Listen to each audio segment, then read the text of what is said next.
All right, so we should be recording. This is our final session for the Action Movie World run that I put up in the calendar. It's been a lot of fun. I think this is a game system that I will definitely put back on the calendar sometime, either later this year or early next year, depending on my schedule. I've got some travel to do later in the year, which makes life difficult in terms of that. We are playing Cosmic Crisis 4 Against the Void, a science fiction space opera story so far. And we have with us Lyra Drake, Thola, and Arcturus Rand. We did have one other character, Ulysses Wilson, played by Blake.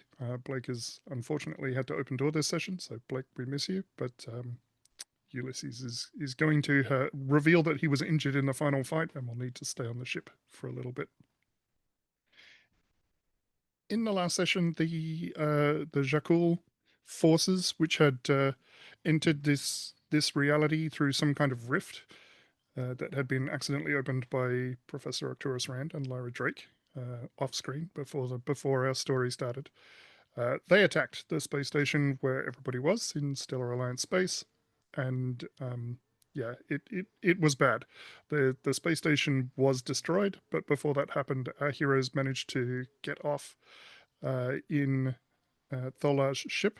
Thola is a Zha-kul defector, and also Lyra Drake and Arcturus Rand had managed to. They had plans for something that they felt could seal the Zha-kul away back in their own reality. But in the ensuing fight, they only managed to collect, I think I said 79% of the data. So you were downloading the records and you managed to pull out a bunch of the data. And then trying to escape the ship, all of the escape pods had already been taken. So you meet up with Thola and Ulysses, who were hanging out in the bar, and an NPC bartender by the name of, is it Nadia? Nadia, who is played by Luna from our previous film. And Thola had their own ship, but it had been confiscated by the Stellar Alliance. And so they had to hack the station systems in order to be able to gain access to the ship and fight off some Zha-kul warriors who were also trying to acquire the ship. They had breached the station and were trying to acquire the ship. But you managed to defeat them, get off the station, and you were headed for the Konami cluster, the Konami asteroid cluster, as the flagship of the Harbinger of the Void. Harbinger. I don't know how to say that. But the Harbinger of the Void, Harbinger, I don't know. They managed to destroy the station, but not before you escaped on your ship and were headed out to the Konami asteroid cluster. Before we jump back into things, I did want to ask Arcturus and Lyra, going over the plans, which you probably are doing in a panic as things are happening around you. There are two things that you need to be able to build this that you don't have with you, and I want each of you to give me one of them. What are they? And it can be anything. Just make something up. Just remind me, what are we trying to build? Trying to build a device that will seal the rift that the Zha-kul have come Okay. from and send them back to their realm. Well, clearly, according to the diagnostics, the trilithium conduit has been contaminated and it's totally destabilized. So we need another one or to fix this one. Okay, cool. Professor Rand?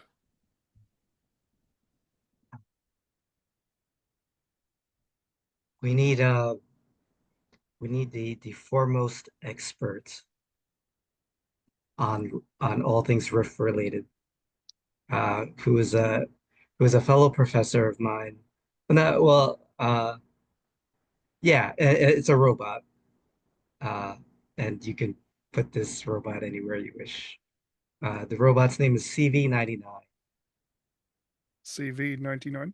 Yeah. Okay, cool. Thola, which of these two things are they likely to find on the flagship? of the Zha-kul? Oh, probably the trilithium. Sorry, the trilithium conduit. I don't think I do not know this CV-99 or where it may be found, but surely we will seek it out. Okay. So you know you're going to have to go to the flagship to find a trilithium conduit. It's probably the easiest place to be able to find it. As you discuss this, the Stellar Alliance fleet, which is fleeing the planet as it is being sort of bombarded from orbit, is also entering the Konami asteroid cluster, and they have outrider ships that are flying around, sort of sweeping the space, and they are looking for Tholar ships. Oh, sorry, they're looking for Zha-kul ships. They are likely to find Tholar ship, and one of the things that the Stellar Alliance did to Tholar ship while they were trying to examine it is they took out the comm system. So you have no way of contacting anybody to say, "Hey, we're the good guys. Don't destroy us." Um,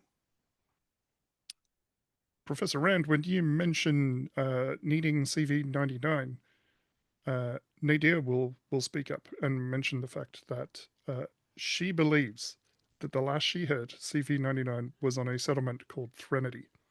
This is a former Stellar Alliance world that was destroyed by the Zha-kul fleet, and then alien scavengers took over and settled on the largest portion of the planet that was remaining. So that gives you a potential destination. What do you do?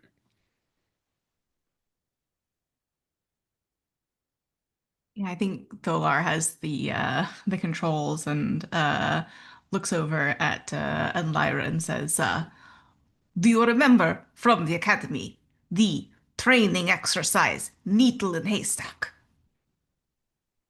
Of course, but just remind me. And it's for the audience. uh yeah, and I think there's like a flashback montage, and there's a bunch of like shots of this like flight simulator, and like Solar and Lyra like sweating and like uh pushing buttons dramatically, and we can see like a little 3D grid thing of a ship like hopping from asteroid to asteroid through an asteroid belt, as like a stealth mission to avoid the sight lines of a bunch of pursuing other ships. And Tolar will say, "Remind me, what was your high score?" And she sighs, like, I got a 93. Well, as I recall, I only got a 92 in the final assessment. Let us see if I can do one better. Will you take the guns?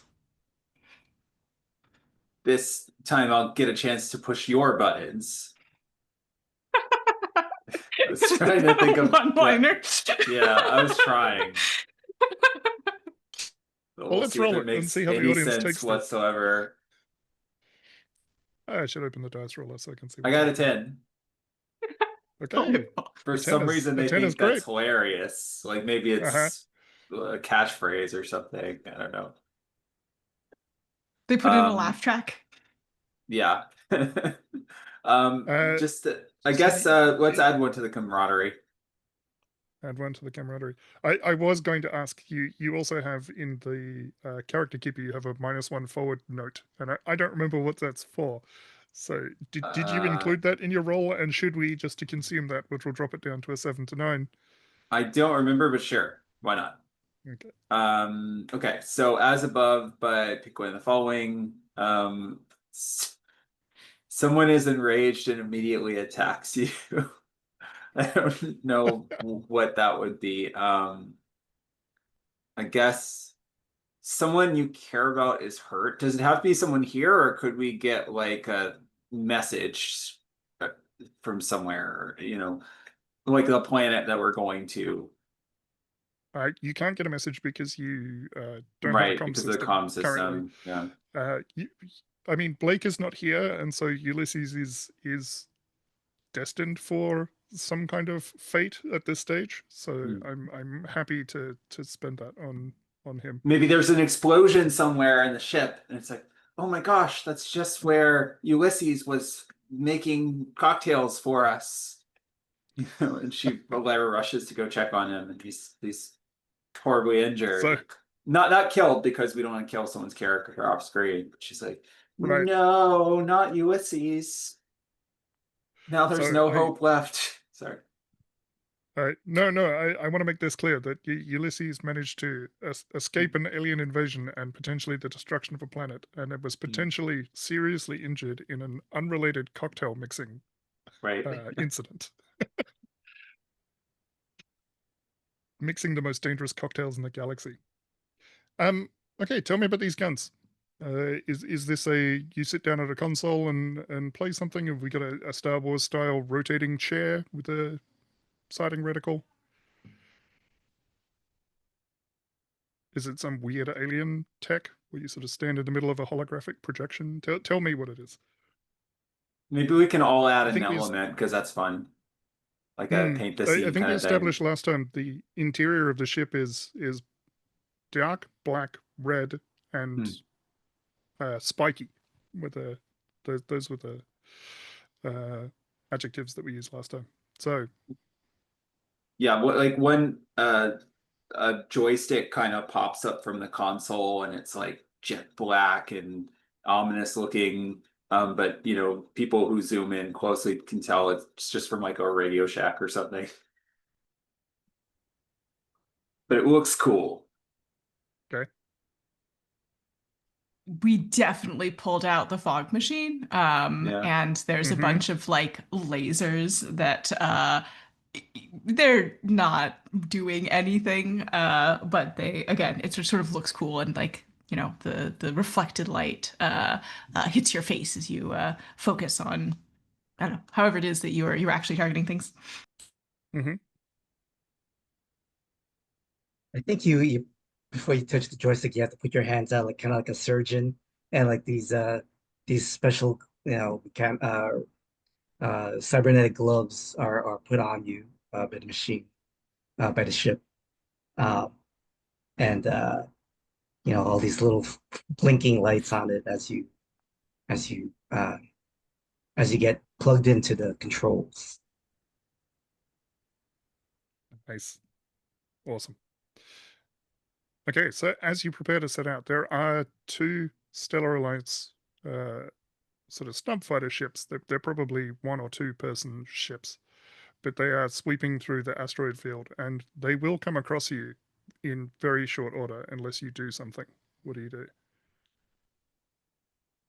Yeah, Tholahar will take the helm and sort of whisper under her breath, just like in training exercise, and start trying to, you know, move stealthily from asteroid to asteroid in this Konami cluster. Okay. I feel like flying through an asteroid cluster is a stunt. That sounds right to me. Also feels like an agility stunt, I would say. Mm-hmm. 13. Wow, this goes amazingly well. Yeah. You do a cool stunt. Feel like a total badass while doing it. I don't think that it makes sense to do this slow-mo because it's hard to tell relative speeds of ships. Maybe if anybody shoots at us, the lasers are slow-mo. +1 forward, you may pass this +1 forward to any other PCs instead if you can work them into the stunt. We don't really want to actually hit any of these ships because they're on our side, even though they don't know it. So I think I'll keep that one for the moment. Okay, so you do manage to sort of slip through the asteroid cluster. I was thinking in terms of slow-mo, maybe there's a moment when 2 of the asteroids are like coming close together and we get a shot of you slipping between them. We could definitely slow-mo something like that. I think on the screen there's like a simulation of what you're doing and a simulated like high score, and it goes up to like 93, then 94, 95, 96, stuff's at like 97. And Lyra looks like over and she gives you a nod, like, not bad. I like it. I like it. So with that, you do manage to make it through the Konami asteroid cluster and come out the other side. The asteroid cluster itself prevents you from seeing what's happening on the other side, so you can't see what the fleet is doing, and you can't see what the flagship of the Zha-kul is doing on the other side. But we get the impression that there is furious fighting going on, and maybe the audience gets a flash of that fighting, and a Stellar Alliance captain saying, we need to get everybody back into the Konami asteroid cluster. So they are moving away. And from that, do we do like a hyperspace jump? I think. What is the technology for the Zha-kul ship making a jump? We have void sort of theme to these aliens. Professor Rand, you're our hyperspace expert. Yeah. What does that look like? Sure. Oh, gosh. Yeah, it looks like a weapon that shoots out like a missile that kind of explodes into like this black cloud. Uh, and then we fly right into it. And as it collapses, like in another part of space, you could see, it expanding and the ship coming out. Nice. That is awesome. Can I pitch that on the inside of the ship, everything goes photo negative for a moment and then Oh, back to regular? Mm-hmm. yeah. Is this are you all consciously aware during a jump, or is this uh, an unknowable phenomenon?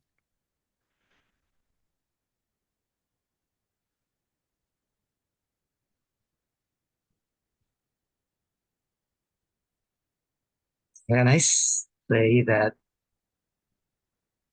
one of the weird side effects is that we have like we relive some kind of memory just to give our characters Mm. some kind of backstory.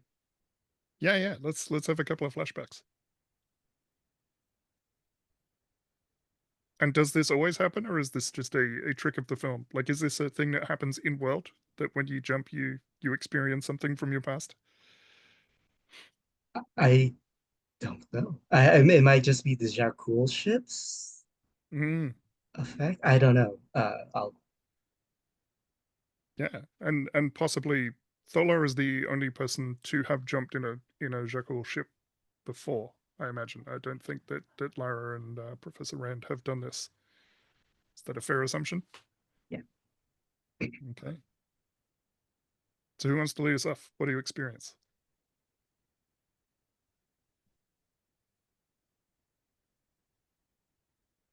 You know what? I think I think Professor Rand and CV99 were in a relationship before.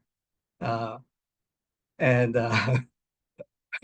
um yeah, and there's a flashback in the lab where they're having a fight and CV not like CV99's side panels open and all these gears are and wires are exposed and Professor Rand's working on it and and I've made you better. I've made you uh, 3.5% more efficient in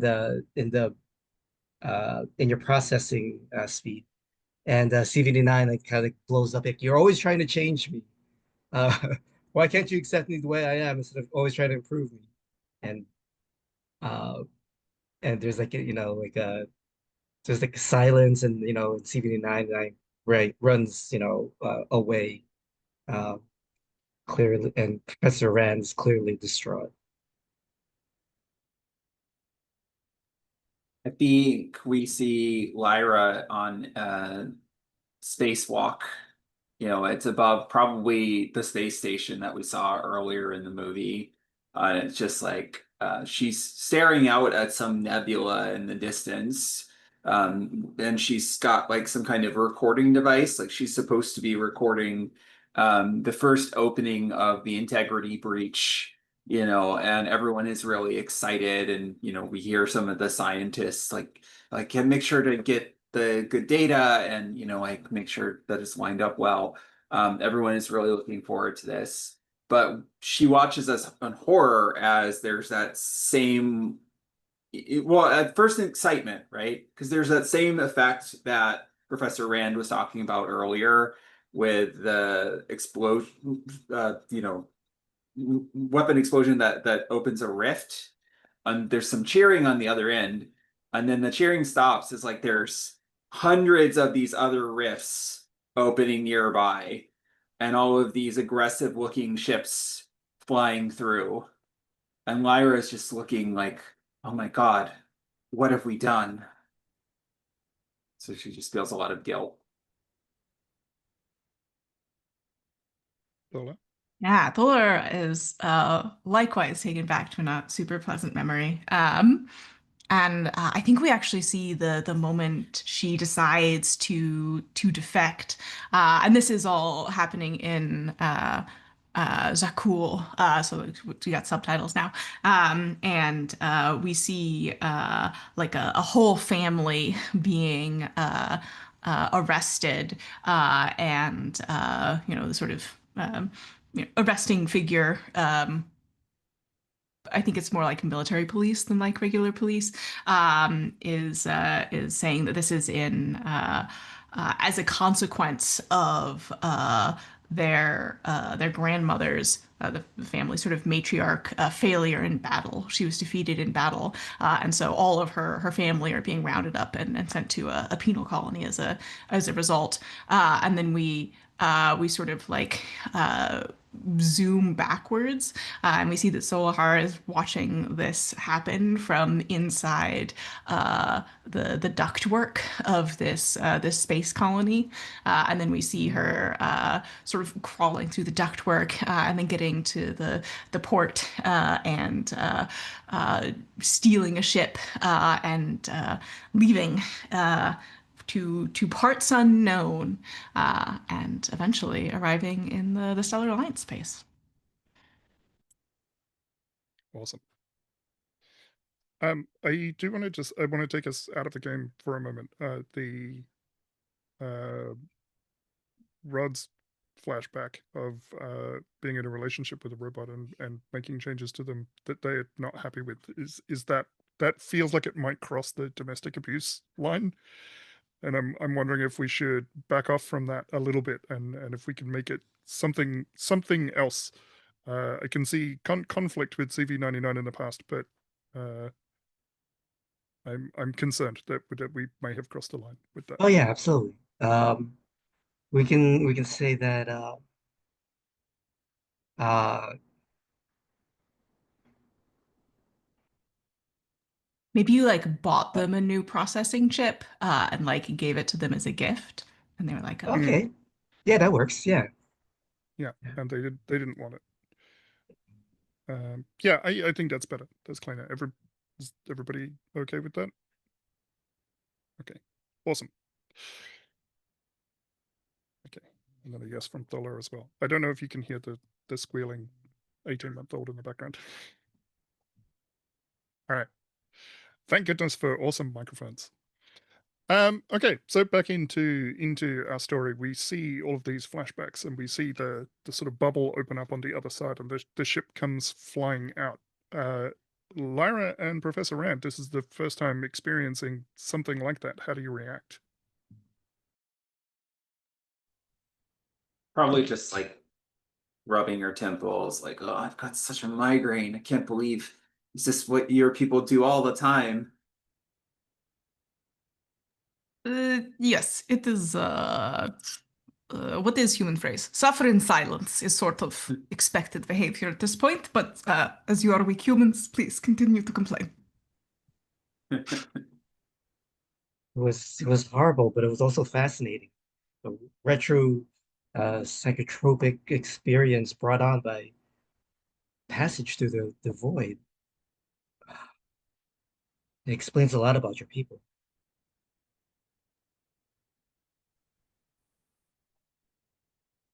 Well, if you say so. Uh, for a moment, I think what I would like explained is route to Threnody. Mm. So, and I think as part of that jump, this is when Nadia will come to you and let you know that Ulysses was hiding an injury from the previous combat that you had, and caused a problem, and there was some sort of explosion. So she's going to, when you get to Threnody, she's going to take him off of the ship and try and find medical attention for him.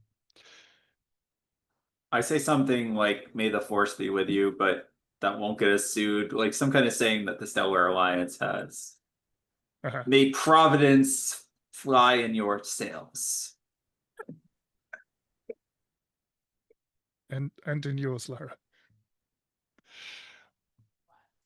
So you approach Threnody. This is a world that has previously been bombarded and destroyed by the Harbinger of the Void.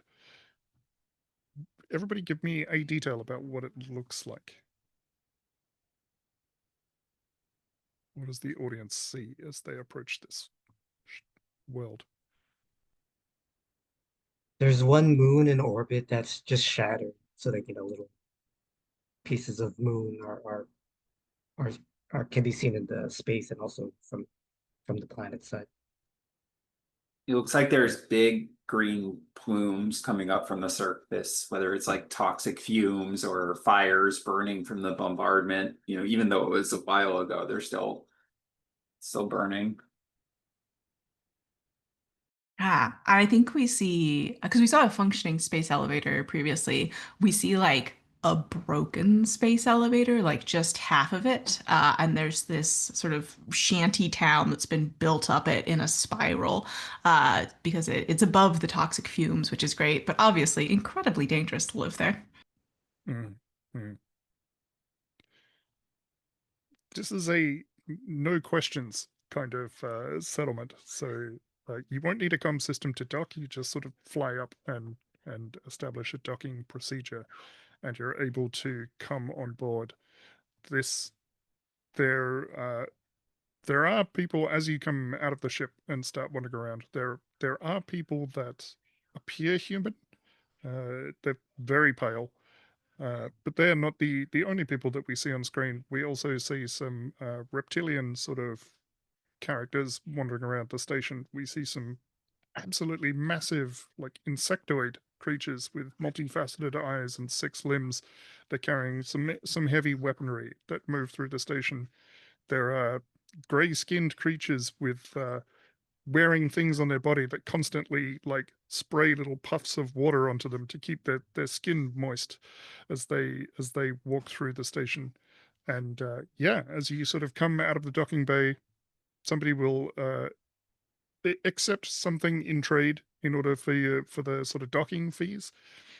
We will make it we'll make it one of these grey skinned people. You know that these are the Olmet. They are amphibious aliens, and yeah, they need to keep their skin constantly damp, or they dry out. And they will accept the docking fees and say, "Welcome to Threnody. Whatever you need, it's probably here, if you're willing to buy it. Buy it." I hope these crystal flux nodes are sufficient. That's all we have.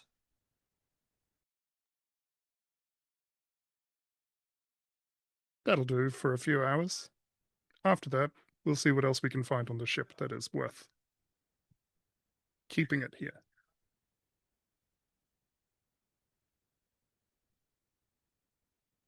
I think Tholar is wearing like a very deep hooded cloak to because we talked about the Zha-kul sort of look puberty, but they've got face prosthetics, so she's hiding her race, and we'll just sort of like nod mysteriously. Okay, you did come in on a Zha-kul ship, so it is entirely possible that people will assume that there is a Zha-kul with you, um, but maybe not. Maybe this has happened before. There are other Zha-kul ships floating around with pirates and things on them, ships that have been acquired.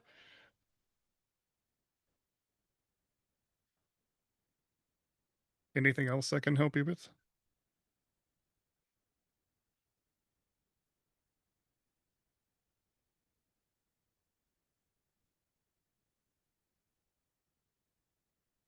Tholar shakes her head and like shifts a little bit so that you can see her sidearm at her hip, and then makes a sort of a lead-on gesture to Professor Rand, who seems to be the most knowledgeable about uh, the colony.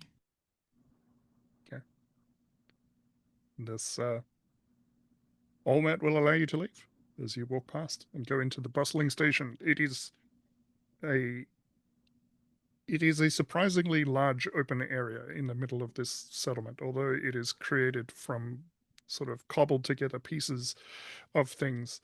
Uh, you said it sort of spiraled around the existing infrastructure from this space elevator. But the tunnel, as it spirals around, it's spacious enough that people can walk through it in sort of crowds. But there are a lot of people. Like this is a it is a busy sort of marketplace with people talking in all sorts of alien languages to each other about all sorts of shady deals and things. It's big enough that often along the sides of these corridors there are like market stalls set up, and people will call out to you as you go past. I don't like this place. We're well out of the uh, realm of stellar democracy here. Let's try to find your friend as quickly as possible and leave.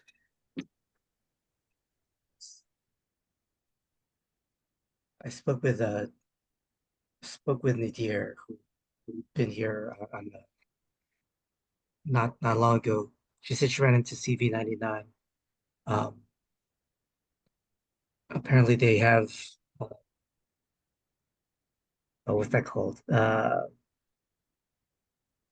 They send teams to the surface of the planet to try to retrieve items of value. It's very dangerous, but CV-99 is a robot. Um, uh, is immune from the worst of it. Um, hopefully, hopefully we can. Hopefully he's still here on the station and not planet side. Um, yeah, I guess maybe there's like some section in the station where it's more like uh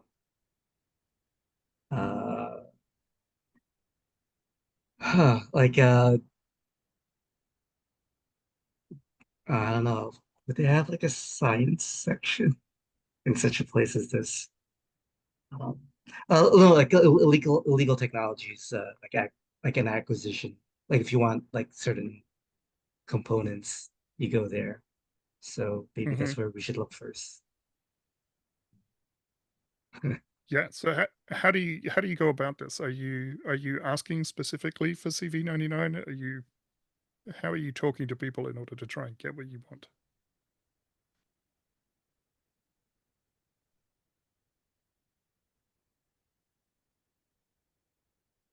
I mean, I think People are trying to Tholar's. sell you all We kinds of could, things. So yeah, we could pretend to be buyers of like, yeah, we're here looking for technology, the kind of tech you can't just get anywhere. You know what I mean? Surface tech. mm. Energized quantum drive cores off market. So I think as you ask around, you do get introduced to one of these reptilian creatures. They are small in comparison to a human, but with very long necks, and they have a sort of passive chameleon thing happening, where if they're not concentrating, their body just kind of shifts and fades into whatever is behind them. And this person introduces themselves as, what's a good name for a? I have a name for the race, which is Vakari.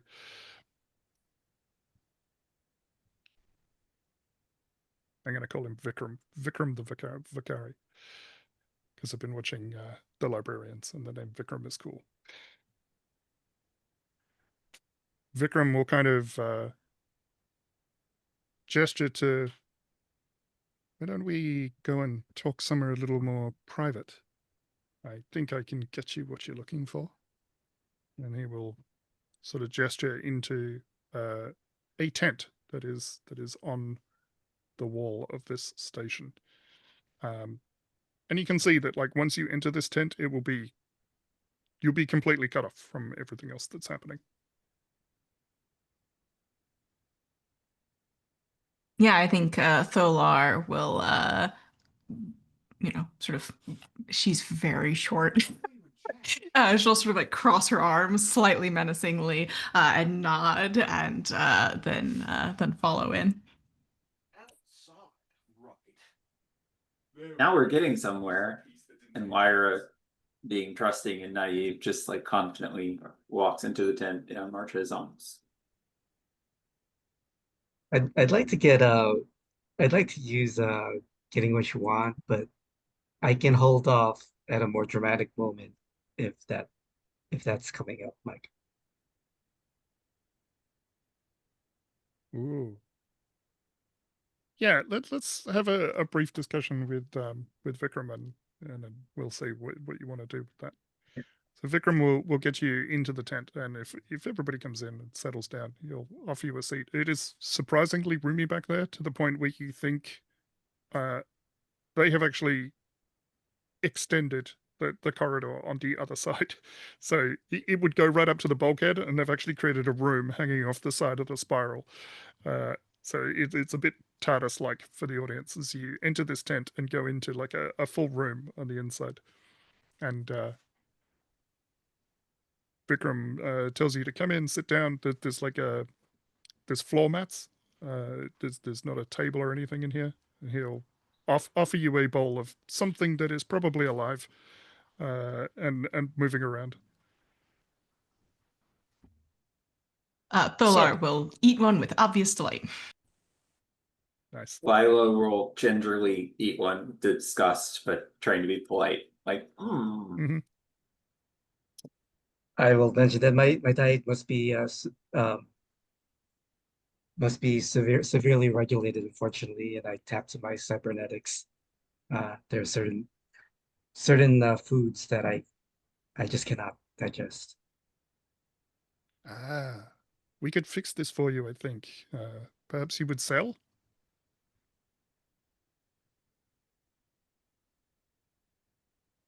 The app, I mean, obviously. I have several buyers that would be interested in such a device. I look at the other two. Perhaps later. We are here on specific business. Of course, of course. You do not wish to, you are not here to sell, you are here to buy, yes? You're looking for things from the surface. Yes. Or one who could get them, perhaps? Special job? What's again, human word? Commission? Is that it? You are looking to hire someone to find something specific from the surface. something that no one's ever seen before. We've been all over the galaxy, you see. We are savvy customers. It takes a lot to really impress and shock us. Good, good, good. So not regular catalog item. I don't want to fall into a Russian accent. That's a Zha-kul thing. I think we're trying to manipulate him into introducing us to his supplier, which we're hoping is CD99, right? Like that's kind of the point of what we're trying to do here. Okay, so let's have Professor Rand for all the getting what you want. How do you manipulate them? What do you say to them to get you? So you've told them that you're big buyers, and you need something rare and weird, something no one's ever seen before. What else do you say?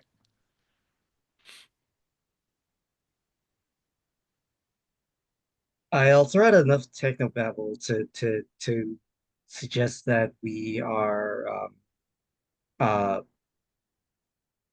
we are at the breakthrough of some kind of super invention that can change uh, ship travel, and we'd be willing to part of this information once it's developed to him. Okay, so you are looking for an how do you say in Stellar Alliance investors? Yes. That's a good way to think of it, yes. Okay, let's roll the move.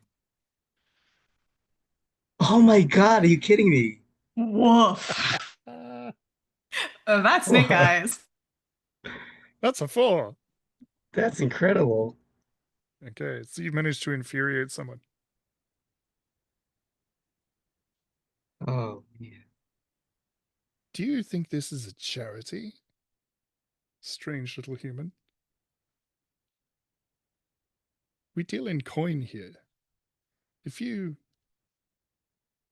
want a handout from somebody, then I suggest you won't find anywhere like that on the station. But if you have something to trade, then maybe we can trade. But since you don't seem that interested in selling either, maybe I have a job for you. And with that, let's take a break.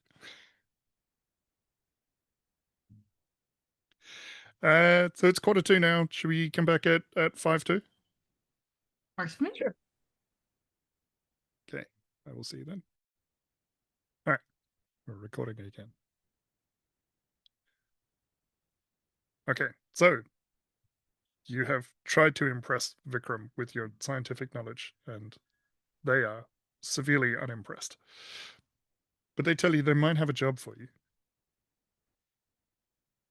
Says, I have recently come into the possession of a large amount of drellness extract. It's very valuable to the right buyer. The right buyer is an Olmet chemical expert by the name of Savras, and unfortunately, she already has a very large supply. If, however, something were to go wrong with her supply, well, she would have to find somebody to sell her more. And it turns out I have all of it on the station. All of it except hers. It's kept in a lab at the bottom of the spiral where Ndari chemists use it to synthesize a lot of interesting things. They're the only ones that will work with it. You see, it's quite dangerous. If the Zha-kul were to attack this lab and destroy this supply, well, it could be lucrative for the people involved. Do this for me, and I will find this expert that you're looking for. I'm fairly certain I know who this is. They are unfortunately not on the station at the moment. But they will be back soon. And when they arrive, I can either make sure that you meet them, or I can make sure that you never do.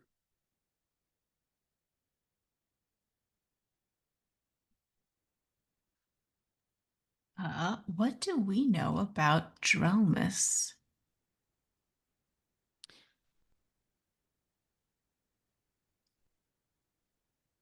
Uh, I guess Professor this might be a Rand. read a situation move. Yeah, I could see this. Kind of. Read a situation or yeah, I could see read a situation. Yeah. Read a situation would probably be very useful once you actually get to this warehouse, if you go this lab, if you are going to assault it. The alternative would be Professor Arcturus Rand could just soliloquy about what they know about Dromus and just make some stuff up. Yeah. That is true. I think I still have a cost that I have to pay from the last time I soliloquized, but Right, yeah. I will happily try that again. You Unless do. You you have a want to great. roll, T Matt. I think Tholahar Right. will sort of hold up a hand to the person we're talking to, Vikram, and sort of like gesture to a few close and sort of lean forward and turn over to Professor Rand and say, "All right, do we do a job or do I beat it out of it now? How difficult is this job? What is this Trellis? Tell me about it." I think Lyra's mouth starts to quibble a little bit and her hands are shaking. We we can't work with criminals to blow up a science lab. That goes against all of the charter of the Stellar Alliance. Um, so I'm trying to emote. I'm like, this is wrong, Hmm. you know. So we'll see how that goes. What is my my drama is -1, so that'll go great.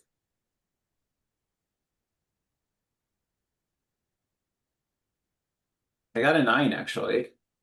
Hey, Okay. not bad. So yeah, I just want you both to feel like, we can't do dirty work for this guy unless Professor Rand knows that the person we're gonna blow the lab up of is actually a really bad person. Then you could probably convince me. But if they're a nice person just trying to do science, then Lyra would be really sad. The squeaky clean cadet You know. polishes the buttons on a uniform every day.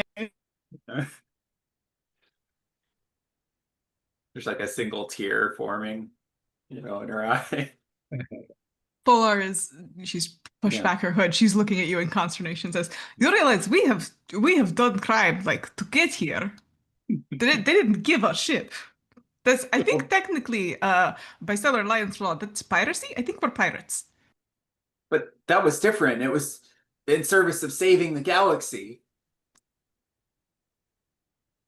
So I'll pass along a +1 forward to either of you to whatever you're going to do here. Who else would feel this way? It sounds like Thola, maybe not.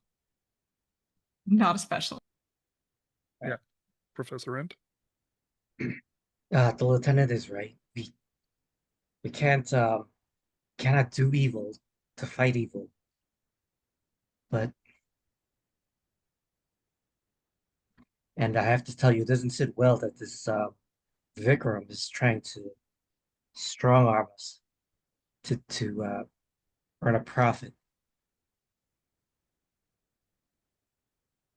Vikram seems Perhaps. unconcerned by this statement.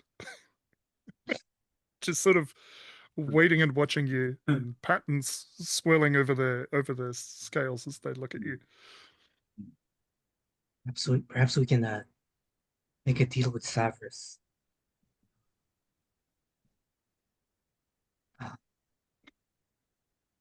Savras is a proprietor of chemical entertainment. So I believe this is a pick your poison sort of situation. Yeah, but I'll go along with what you guys think for now. I think Tholar's just going to very directly turn around and look at Vikram and says, "Is Severus less dangerous than you?" No one on this station is less dangerous than me. I think we pan in on Tharlar just like looking confused for a moment, and like you can see her doing like grammar diagrams to try and figure out specifically what they're saying. So you are the most. She sort of like looks to Professor Rand for help. Uh, all right, we'll do as you say. Um,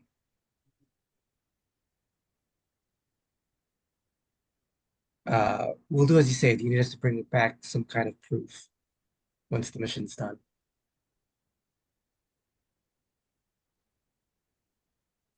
Do you want me to provide proof once the mission is done?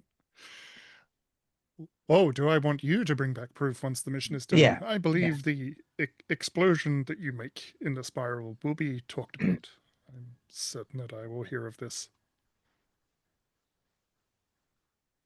And we'll make sure it's big enough to announce our success. It had better be.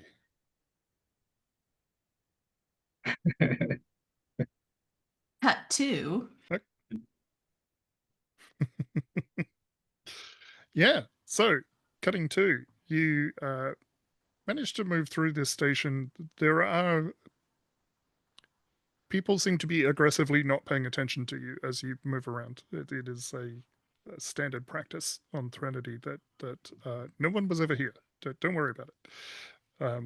But you know that this information has a tendency to find its way into the wrong hands anyway. It is that sort of place. People talk, even though they appear not to be. But you move through this station until you get further down the spiral to an area that sort of opens up into a large bulb at the bottom of the spiral with much bigger buildings. And one of those appears to be the lab that you're looking for. This is one of the few places on the station where the crowds start to thin out. People don't hang out near this lab. You do see standing in front of the sort of the major entrance, there are two of these insectoid mercenaries standing guard with guns that you think amongst the party only Ulysses would be able to lift one of these weapons. It is quite large. They also carry what in human culture we would refer to probably as a broadsword, strapped to one hip. Well, the good news is they're probably not good guys. But the bad Yeah. news is we gotta find a way in. I I mean, just to be clear, I'm not planning to hand Vikram what he wants. I just don't know how we're going to manage this. Right. Do we think it's time to read a situation now? This might be the right time to read the situation. Yeah. I think Tholar will look at Lyra and say, as I recall, infiltration missions were your specialty. What do you make of this place? Well, I remember from what I learned in the field manual, from the hollow scenario 32X. You want to infiltrate a location like this, you have to, and then I'll go at roll.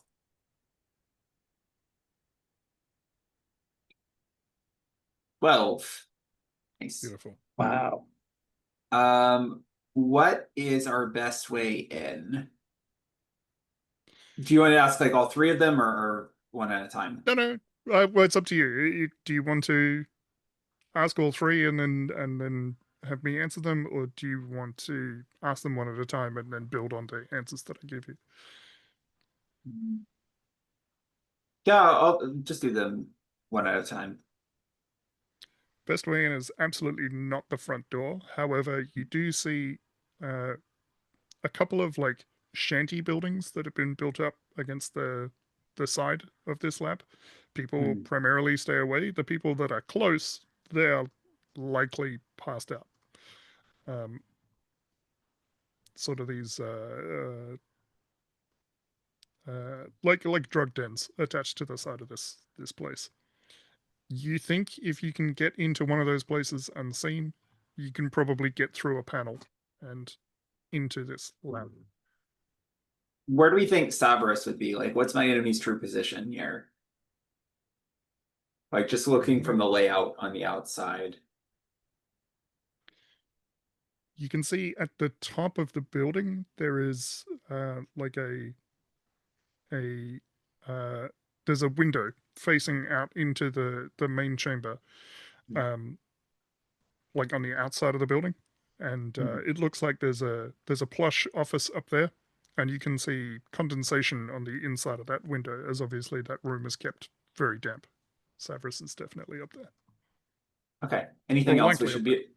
Anything else we should be on the lookout for, like cameras or turrets or anything that might be a problem. Mm. The only people you see go in and out are these Indari, which are the sort of pale-looking humans. They have something that sort of glows and pulses around their neck. So you think if you were able to simulate that in some way, shape, or form, it is more likely that you'll be able to move undetected in there. I'll like point all of those things out, you know, like it's probably up there. You can tell by the condensation and everything. And I have to get closer to do a real scientific reading, but that's what I'm thinking. And probably if we went around and then either knocked one of those guys out or got one of those cards, it would be easier to blend in and not, you know, draw as much attention. So I think Solar will give you a hearty pat on the back and say, by Vendlar's battle axe, you are a huge nerd, but today, a very useful one. thanks. I think. I want to know what was Lyra's score in infiltration at the academy. Oh, Now that we've whatever the established top score they're all given a was score. for sure. You know, she went above and beyond. Mhm. You know, and took multiple tests until she got it like perfect. I want to say for the audience's sake, maybe this is a the audience thought that they understood when you were giving scores of like 93, 94, 95. And then somebody mentions the fact that you scored a 102 in infiltration, which is like, Yeah. is I that think more she than was like I thought this was a percentage. Like, she was actually a guest lecturer on the topic. She did so well. You know, like Okay. they made her, you know, like a TA or something for that lecture. So Amazing. yeah.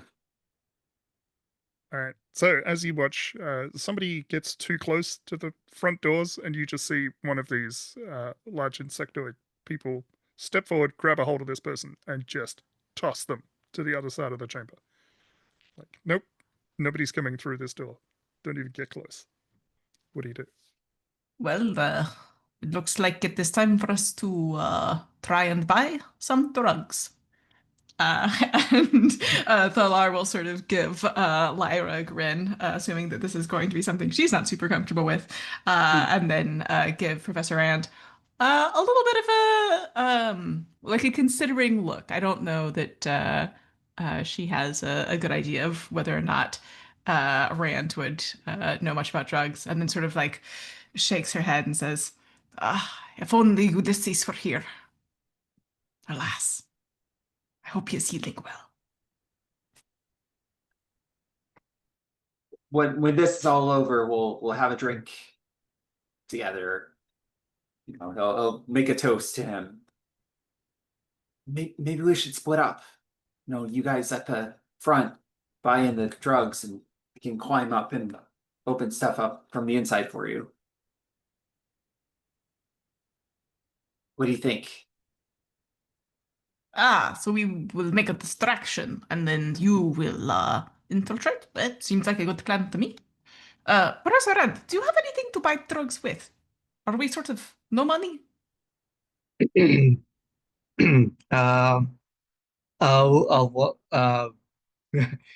can we say that the person that the guard threw across the chamber is unconscious, and we can look in their pockets for anything valuable?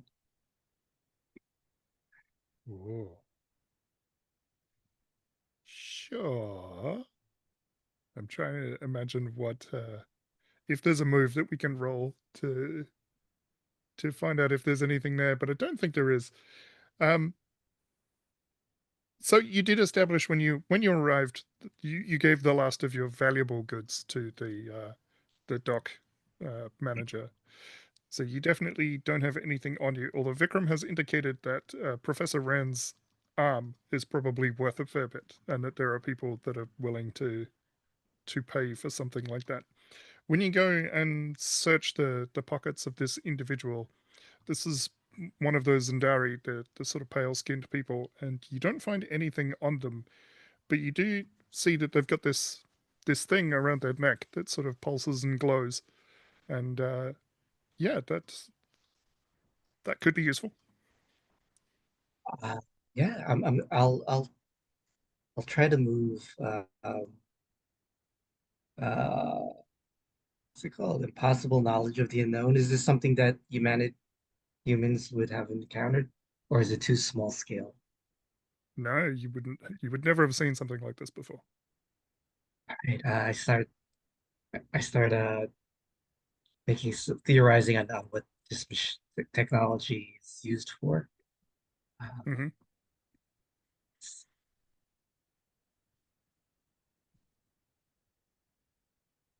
Oh my God, another 4. All That's right, well, you tell me what hard. you think this is, and it won't be that. Uh, it must hold some sort of uh, cultural significance, marking their status in the hierarchy. Um, Hmm. Perhaps the speed of the flashing is indicative of a higher rank. Um, Maybe we could use this.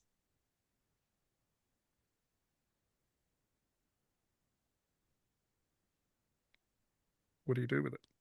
I will take it off. Hmm. Uh, all right. All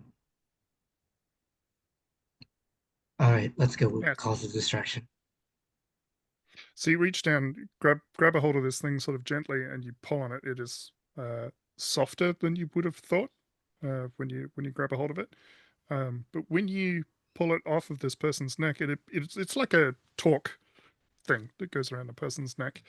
But it's not a complete circle, so you can just sort of pull it off of them. But you can feel like a certain amount of resistance when you do that. Like it is quite uh,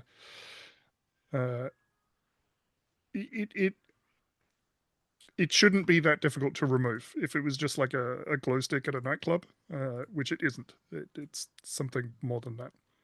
And yeah, the person that is left behind is looking pale and grey and waxy, and you realize they're not breathing.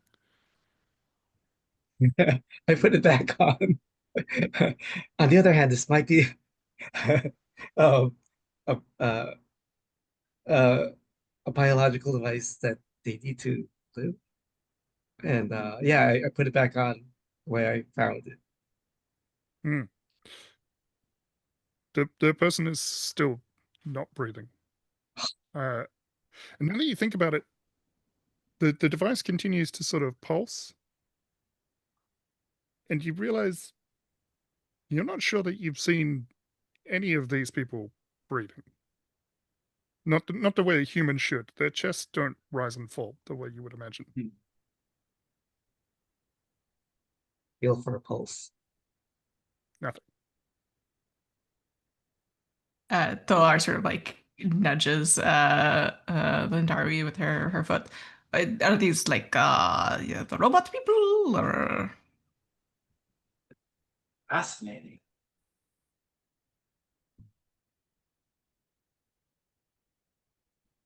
Not any technology I've run into, but you may be right.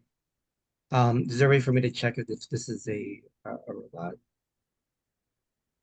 or an android or some sort of automaton? Uh, Mm. Read a person? I guess not. well, how about this, Professor? You use your big brain, and Tholar is going to using exquisite lifting form because this person is probably heavier than her. Will lift this body and then make her way towards the shanty drug dens and say, "We'll just sort of drop him off there, and that's why we're there." And so we'll just, well, you think on it, and when you come up with a great idea from the big brain, you tell us, and we'll be delighted. Perfect. Yeah, so you can get into one of these tents without getting too close to the front of the building. And when you go in, you notice that all of the people in here, and all of them sort of, at first glance, appear to be passed out on various cushions and blankets that have been laid out on the floor. They're all Endari. So they're all people with these things around their neck. And examining more of them, none of them appear to be breathing. None of them have a heartbeat. And then one of them will just sort of, one of them that you're examining, maybe you're feeling for a pulse at their neck. They open their eyes, they get up, and they walk out of the tent. And they don't seem to be that bothered by the fact that you were there. Hey, are you okay? You just, that was rude.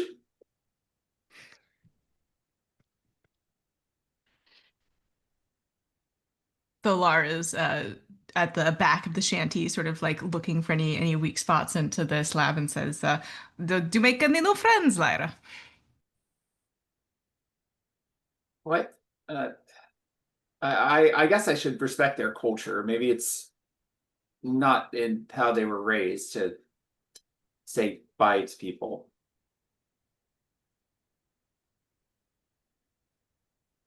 Okay, what do? You're in this tent. Tholar's looking for a weak point on the back. I'm gonna check more unconscious Andari to see if, like, do they have any equipment? Are their hands, and is there any signs that show there's manual labor or anything to find out what their deal is? Yeah, so they're quite yeah, they're quite they're fairly muscular in the grand scheme of things, but not like bulky, just strong. And they do have sort of calloused hands. They are all dressed in fairly simple robes. Nobody has anything of value, just these sort of glowing talk things around their neck.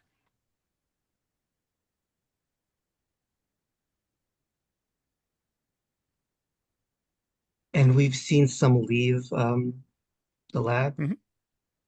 All right. Are Yeah, we, you've seen them go in and out. do we want to disguise ourselves just in case for the exit? Like sneak in. We could also just, if it's sensors or something, we could just sort of bring one with us. They don't seem to wake up when you pick them up. Like carry one around. Yeah.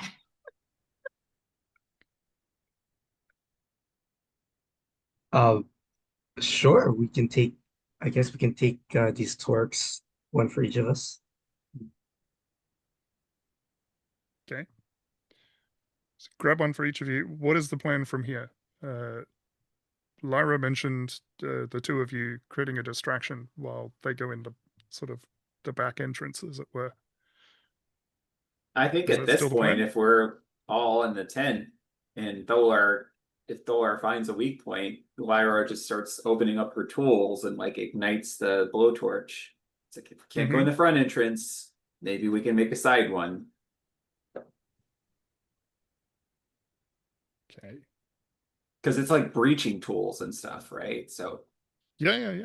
No, you have a what's it called? A welding kit, which is not typically used to cut into things. It's used to join things, but yeah. it's a But I have the integrity breach move too, so I figured, she's skilled at making yes. openings and stuff. Yeah. So you are able to cut a hole through, and immediately warm, extremely damp air sort of rolls out of this space. It is hot and damp on the inside. But it appears that you can just walk through. And as you come through, you sort of come into a large, like a warehouse space. You do spot a couple of these insectoid guards sort of standing around the place, although none of them seem to have spotted you yet. There's some convenient barrels or crates or something that you can hide behind. And in the middle, there is a collection of these Endari, and they are mixing some sort of chemical. They are working with all sorts of equipment, lots of bubbling and moving and strange science fiction processes as sort of arcs of electricity move between different things. And yeah, what do you do? I did it. So okay. Oh, God. I would say Thorlor's going to turn to Rand because now is definitely the time to be having this conversation and not before we cut through the wall.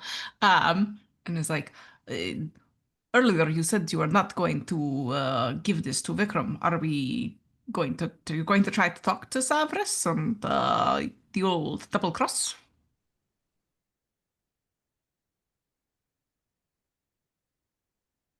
So just to be clear, like do we is Savras obviously using this chemical to drug people? When is that what Vikram meant when he said entertainment? Or does it seem like Yes. it's more complicated? Okay. So Severus is a drug dealer.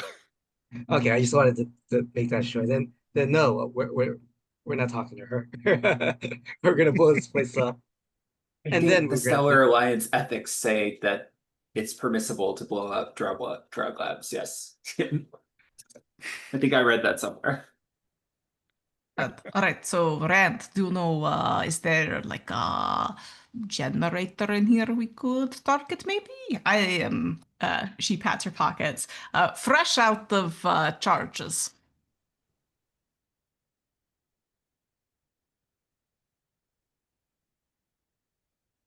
we know that the extract can be very volatile. The trick is not being here when it explodes. So we'll need some kind of mechanism, a timer. Yeah, we look around for anything that could be used as a bomb, or that Lolar can help make me help Rand make a bomb with. Uh, Tholar will say, "You want something that could make an explosion?" And we'll just sort of like cut her eyes slowly, and then the camera follows the direction, and we see one of these big insect mercenaries holding a huge gun. Mm-hmm. Well, there's also just like a lot of volatile chemicals here too, like the vats that they were doing. So it's like as long as we stay low, get close to them, maybe knock them out, then we can set the drugs on fire and run away from the explosion. I don't think we'll have time to run, but if I'm reading Solar's uh, line of sight correctly, yes, we could perhaps overload set one of the weapons to overload. That'll give us some time before it explodes and the lab follows suit. That makes a lot of sense, Doctor. Now, stay low under the crates.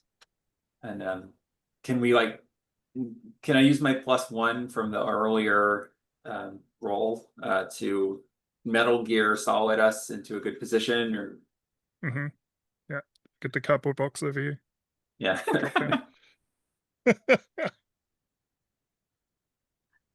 Yeah, I think So Tholar will sort of nudge you and say, "Remember from the academy, taking down larger opponents?" And she sort of like cracks her knuckles. Are you ready? Let's I get the always wanted to do professor. more field work, yeah. So I got an 11. Hell I yeah. was kind of doing like an agility stunt, I guess. Mm-hmm. Yep. Makes the most sense. Yeah. So you do look totally badass, like slipping through this warehouse, moving from shadow to shadow, trying to get close to one of these guards.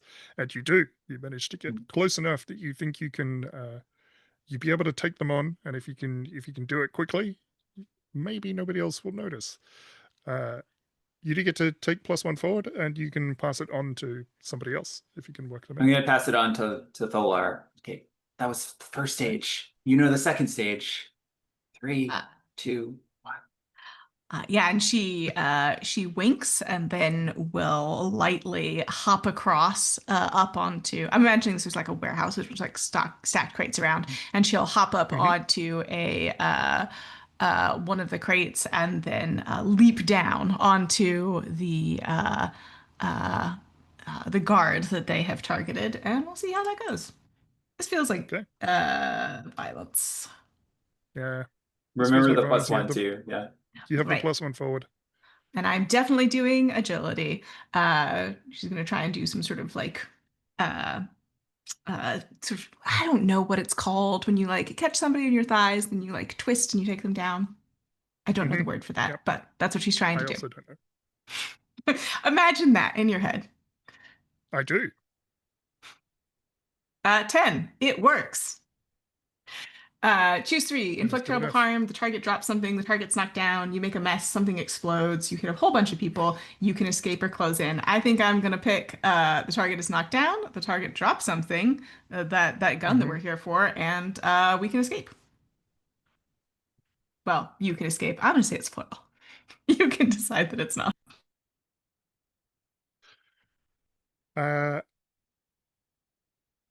Yeah, okay. So you do like injure them. It's not enough to necessarily take them out, but they are sort of knocked to the ground in all of this, and the gun skids away and will go to where Lyra is standing nearby. So Lyra is able to grab that. You can escape. So I think like as it falls, you're able to roll away from this creature. And it's on the ground and starting to get up. What do you do? Professor Arcturus, I have the gun.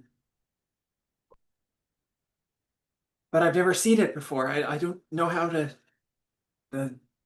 I should do more techno battle probably. I don't know how to uncalibrate the capacitor. I'll take care of it from here. Help Tholar with the cards. You got it. May Providence fill your sails. And yours as well. Yeah, so I'm gonna rush over and help Tholar. All right. So as you approach this 6-armed insectoid creature, it's probably 8 feet tall. Draws the sword and begins to advance. You've pissed it off. It's coming towards Thola, swinging its blade. Lara, what do? You were going to step in and help. Yeah, I ignite the blowtorch again, and it's like shoots out a big blue flame. She's like, "Don't worry, Tholar, I've got your back."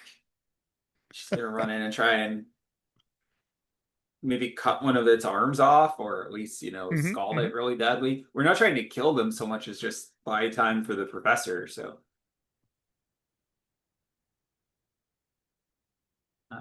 What would that be? Would that be like,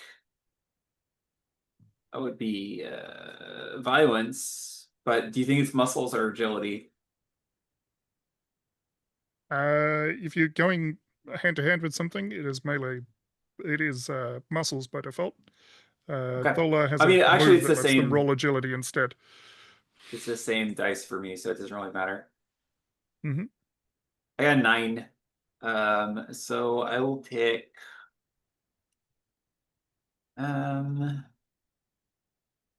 You inflict harm, but you take some too. So we see her kind of like ducking and weaving under these swords, and like maybe she scalds one of its hands and it hisses or chitters or something. But then I don't know if she takes a sword a little bit too, or what do you think happens? Yeah. I do 2 harm, I think. Yeah, so you do 2 harm. It will do 2 harm back to you, but I think you have armor, right? That will reduce that down to nothing. It depends on what you think, because it says environment spacesuit 2 armor. So if you are permitting that I'm wearing that, then yes. But if you're like, it would be too bulky, then no, I'm not sure. Yeah, I think especially for an infiltration mission, saying that it's too bulky, I think is reasonable. Okay, so yeah, you she gets pretty hurt. managed to burn it, but it manages to hurt you pretty bad. It's wielding this blade as it kind of cuts into you, and it's a big hefty sword, so My it deals a fair amount uniform, of harm. no. Thola, Lyra's in trouble. Yeah, Tholar managed to escape and pivoted and sees Lyra rushing in and rolls her eyes and mutters some curse in Zha-kul and will fire with her space pistol. Uh, and again, I think this is violence to Violence try with and agility. give her some suppressing fire. Ooh, 12. Wow. Which means I get to choose some. I think terrible harm. Um, okay, I'm gonna leave this to you as a DM. Can I say something explodes, being that no, I think that's too much of a reach. I was going to say, being that Professor Rand is ready to make something explode, but I feel like that's too much of a reach for this move. And I think Terrible Harm is knocked down to make it easier for Lyra to get out of the way and then escape. So again, she'll fire some touch and say, "Lyra, you fool, get out of there!" Okay, so as it swings this massive sword towards Lyra, it takes a shot from Thola's Zha-kul pistol, and yeah, it goes down. But that is, I think, loud enough that you start to hear shouts elsewhere in this lab as people have realized that there is something going on. Professor Rand, while this has been happening in the background, you've been fiddling with some kind of device. How is that going? Going perfectly. Going perfectly. Let's see. There's actually, yeah, I can do. I can.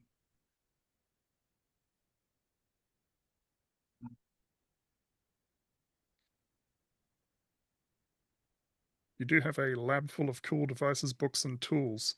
I do. Is there some part of that with you? Obviously, you can't carry a full lab, but I'm wondering what cool tools do we see you pull out at this moment? Yeah.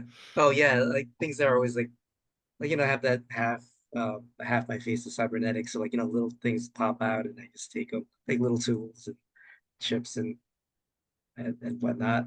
Um, I don't know what move this would be. Uh, Again, when in doubt, it could just be soliloquy, and you get a +1 from your science. right. Soliloquy has gone so well so far. All right, yeah, let's do it. I start talking the procedure out loud. I have to hypercharge the power matrix, connect these wires, and then yeah, yeah, like a little scope comes out, shoots like a little red laser, to see what uh, to illuminate what I'm working on. Okay, let's roll. All right, 10. Oh no, wait, that's not 13.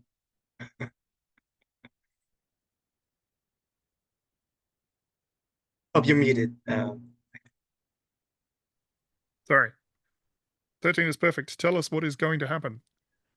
You gain insight into the emotional or physical nature of the conflict underpinning the plot. Name one thing that will happen. No matter how big or small, the director will make it come true at no cost to you.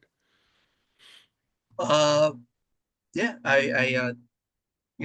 there's like a coil that starts slowly lighting up, indicating that it's about to overload, and I throw it near a vat.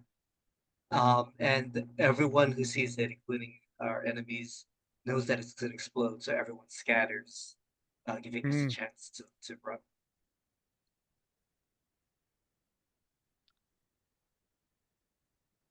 Rod, we're getting some vibration from your mic, by the way. A vibration. Oh, okay. Yeah, I'm not sure what it is, but Is I it thought it was slow? intentional. You sound very robotic. So Could be a fan. I do have a fan near me. Let's see if moving it makes any difference. I'm almost tempted to just because you can choose to die at any point, right? Like, yes, you you can. know, do I want Lyra to just be caught in the explosion? I don't know. There's If there were still one. four of yeah, if there were four of us, I probably would. But since there's only three of us, then well, I'll let her Yeah. live for a while. Yeah. Okay. You'll let her live for a bit. Okay. So yeah, there's this this escalating sound as you throw this weapon, and you it lands near one of these vats, and the guards all seem alarmed by this. They begin scrabbling for the exit. The Indari that are all sort of working in the lab, they notice it, and they also move towards the exit. But in no way does this. They do not appear panicked at all. They're just sort of quietly shuffling out of this place. Savras opens a door at the top of the building, and steam just pours out of the room. And you see them step up to a gantry. What's going on down there? What do you do? What's going on is we're stopping your illegal, unethical drug operation. Solar's hand descends over your mouth and she drags you towards the exit. Okay. Are you going through the same exit that everyone else is going out, or are you going back through the hole that you made? I think back through the hole.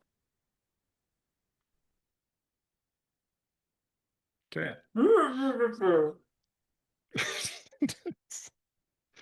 This is not time for a killer one-liner. It's gonna yeah, emote and so make him feel bad, but yeah, it doesn't really help us. So. very good. So yeah, you managed to back your way out through this hole, and you hear sort of panicked shouting from the street outside, and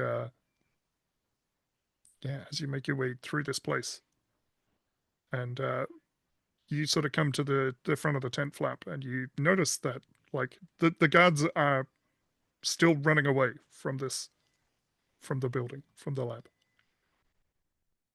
All right, time to go. Our meter is running. I hope the explosion's not bigger than we thought. Maybe we better hustle.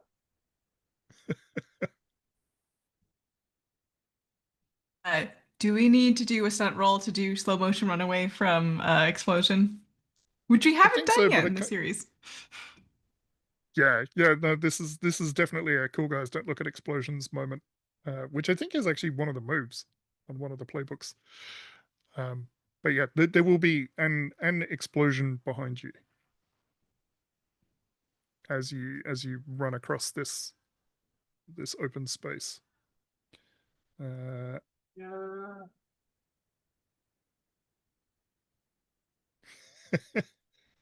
Yeah, you do the slow-mo run, and we get this explosion behind you that sort of knocks everybody out in the area down to the ground. However, the front of the building is intact, but you can already start to hear after the explosion there is air escaping somewhere. And you can feel the wind starting to rush past you as somebody has caused some kind of breach on Threnody. Lyra. I told you there was always a risk of that. You know, well, I think we really do need to go now. Yeah, You people don't are want to be starting to run around through when the an corridors. integrity breach destabilizes the quantum couplers. You start to run through the station. People are definitely moving. They're moving in the same direction as you, so you're at least not working against the crowd. You do see a team of Indari that have some kind of like an engineering kit, like a big suitcasey thing that they're holding between them. they walk past you going the other way, and you believe that they are probably going to fix whatever it is that you did. But yeah, from there we can cut back into Vikram's tent.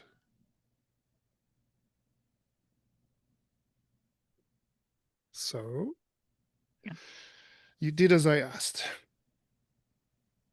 I trust that Savras was not seriously harmed. After all, I do need her to be in a generous mood. I will be honest, we did not stay around to look. We've upheld our end of the bargain. What about yours?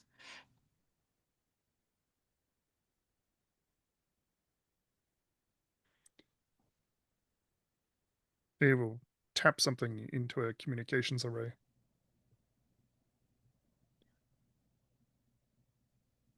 All right. She's at the other end of Threnody. She has her own marketplace set up. You're looking for CV99, yes? Yes.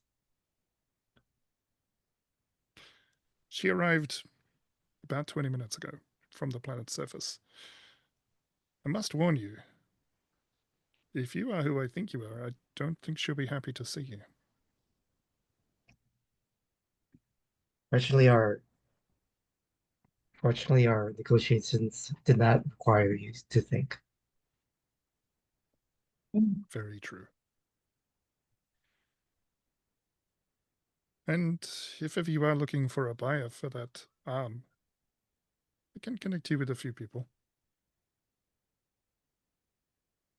Don't even think about it. You should get some new line of work because crime doesn't pay. And she storms off. Oh, I can assure you, crime pays very well.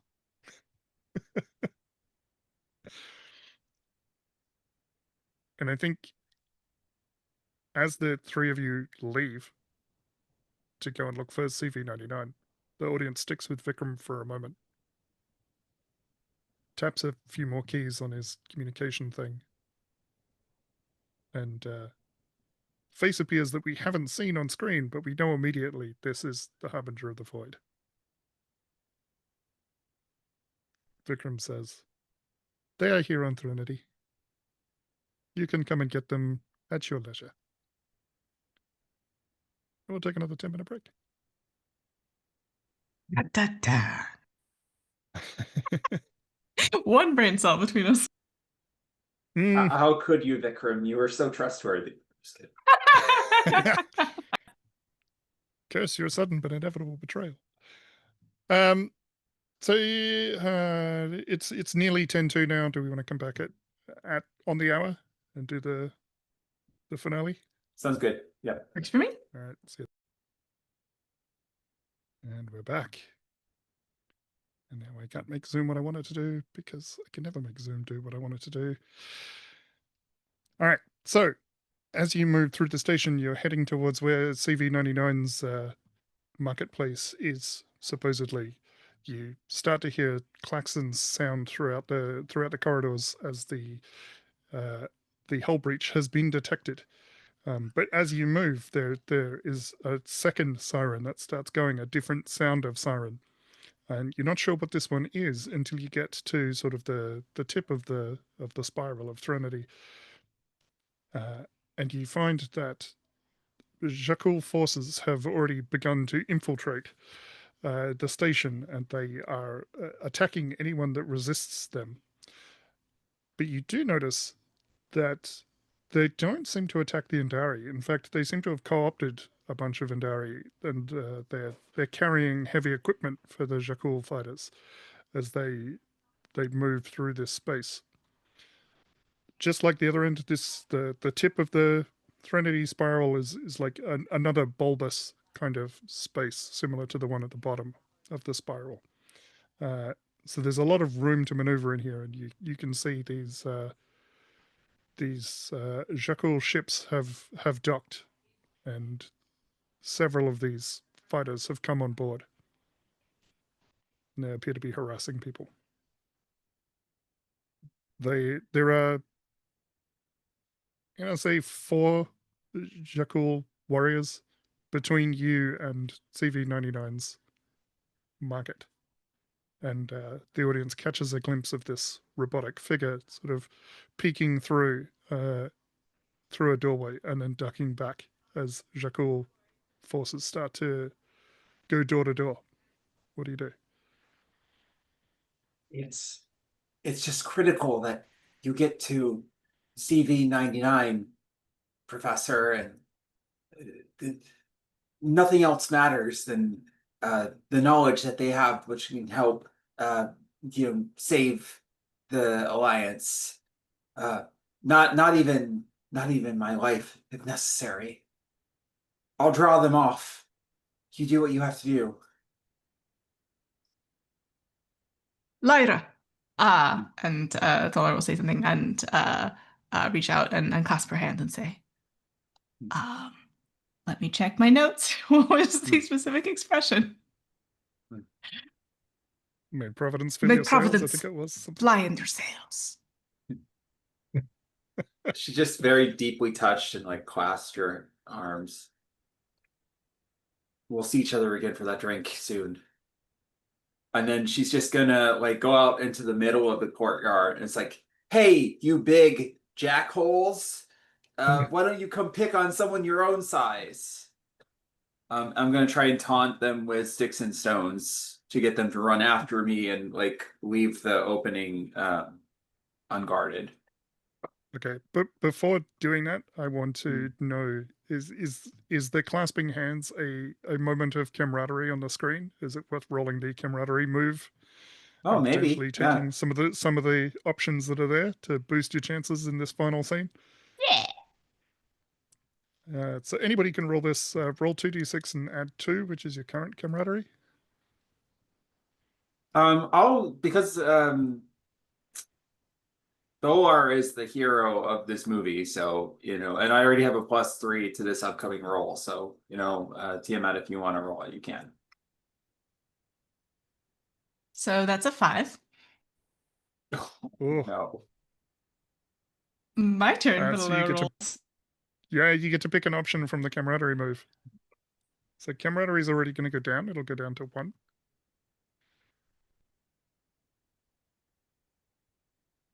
And then you can pick one more option. I think GM makes an immediate move against one of your companions is the play.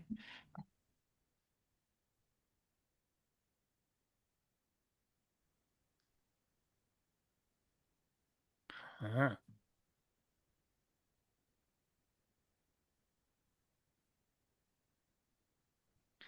Let me look through my list of moves.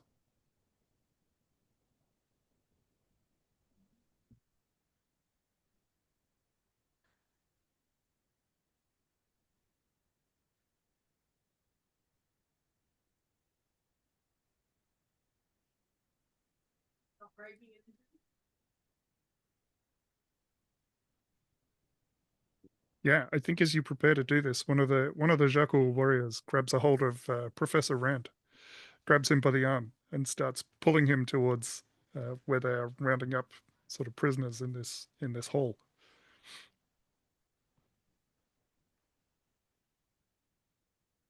Can I still taunt them, or have I lost the opportunity? No, you can. Yeah, she does say the same thing, like pick on someone your own size, but now it's in reference to the professor, like not these other people.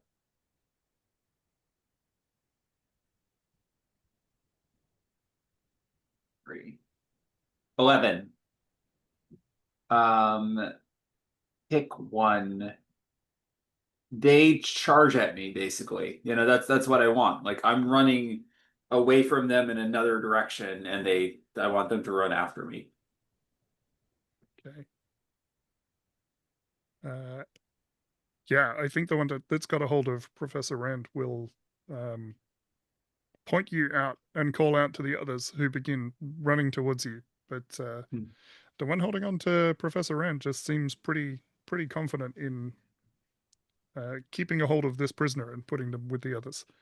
That's still 3 out of 4, so that makes things a little easier for you. Yeah. So I think 3 of them come after you, and there is It's just a group of these Indari that were walking with them, seemed to like slowly meander after them, carrying some of this equipment. And I think uh,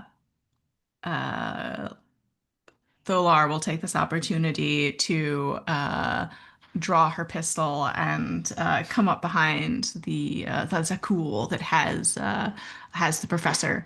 And being familiar with Zha-kul armor, she knows where the weak points is and manages to. Well, I mean, well, we're gonna roll to see if this happens. What she wants to do is to um, uh, threaten violence against this person. And I feel like Okay. this might be getting what you want. Yeah, this is definitely getting what you want. So it's Yeah. a magnetism roll for Thola, Yeah, she's worse than usual because she is which is a 0. yeah. Oh, that is a 10 though. Perfect. Yeah, so What do you she say to them? presses the pistol into uh their back and again this is in Zha-kul, so we get the subtitles again. Um Mm. she's gonna say, let the puny human go. Your fight is with me. And they do. They let go, hold their hands up. You are the traitor, yes?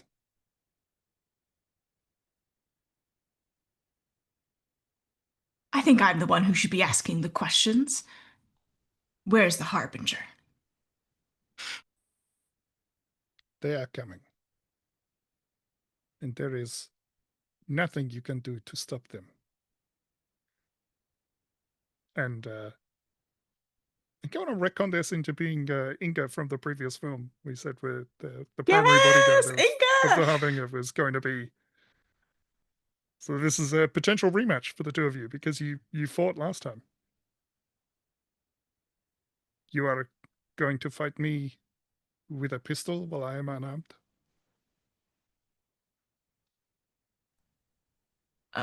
Lyra, I don't know what Lyra's doing. Thorlar is looking to see where Professor Rand is. Hopefully, running to CV-99.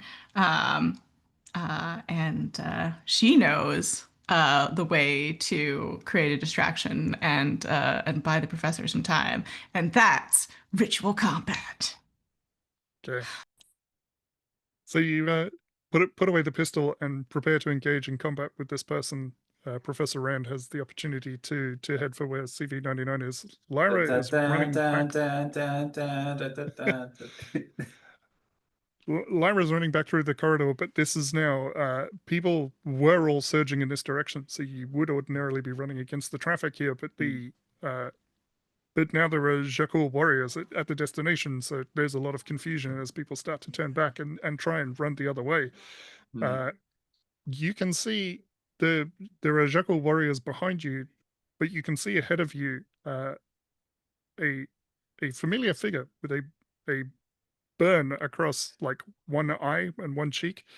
Savras and several of her mercenary guards is heading towards you, coming the other way. What do you do? I mean, yeah, I look at them and I look back and I'm like, oh, jinkies, this is a tough spot. What would my commander do in this situation? So she's gonna look around and see if there's anywhere to like parkour away to or escape. So I guess I would be reading the situation. Yeah, read a situation.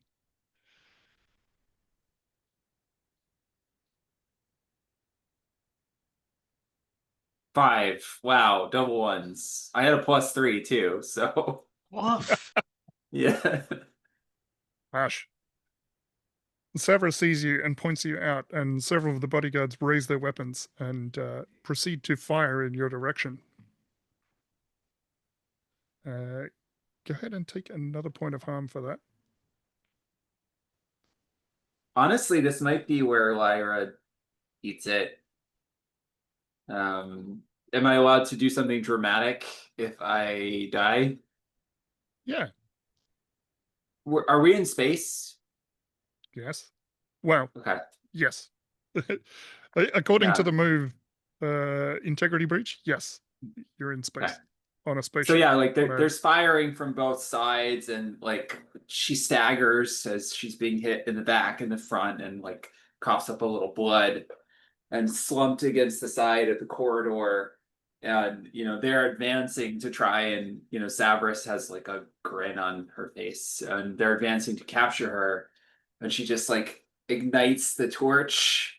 It's like, you're not gonna take the wind out of my sails. And she just like drives it into the wall behind her and opens up this big breach in the wall, and it just starts sucking everyone in the corridor. All the bad guys, of course, because this is a family film, so the good guys have escaped. And That's right. probably the doors are sealing because it's like a whole integrity breach, but everyone else gets like sucked out into space. Mm. And Lara dies. Yeah. So two things: you're not going to take the winds out of my sails. I feel like that should be a killer one-liner role. I want to know how the audience responds to that. And then the Sure, why second thing, not? when you die, you immediately take 2 XP. Mm. Camaraderie goes down by another 1.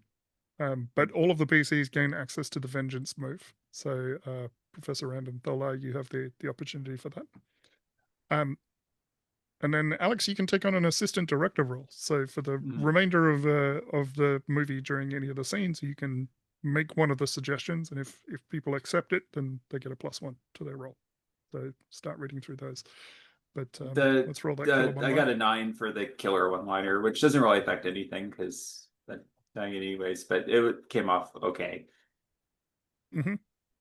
Yeah, I am so it comes going off to okay. be a pyrotechnics coordinator, so I can add an explosion at any time. All right. Before we come back to Thola and their ritual combat, let's check in with Professor Rand as you manage to duck into the building where you saw CV-99. And as you do, you sort of come into this space and you find a rather threatening-looking pistol pointed directly at you. What do you do? Who's holding the pistol? It's CV-99. Oh. She does not lower it as you walk in. Can we make CV-99 a he? He, him? Yes. I mean, it's a Sorry. robot, but CV-99 is a he. Yep. It's it's me, Arcturus. I know who you are.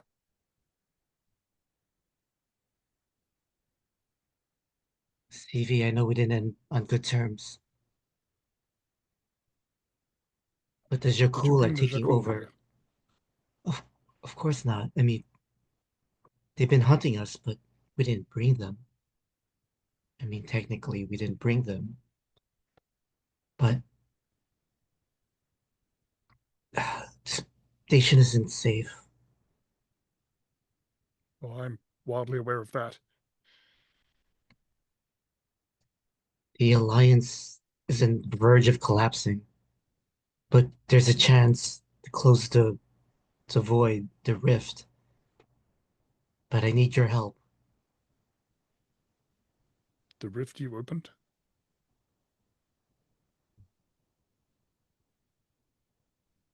Yes, the rift I opened.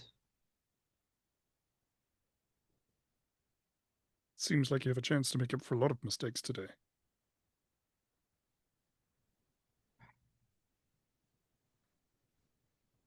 I'm not gonna apologize that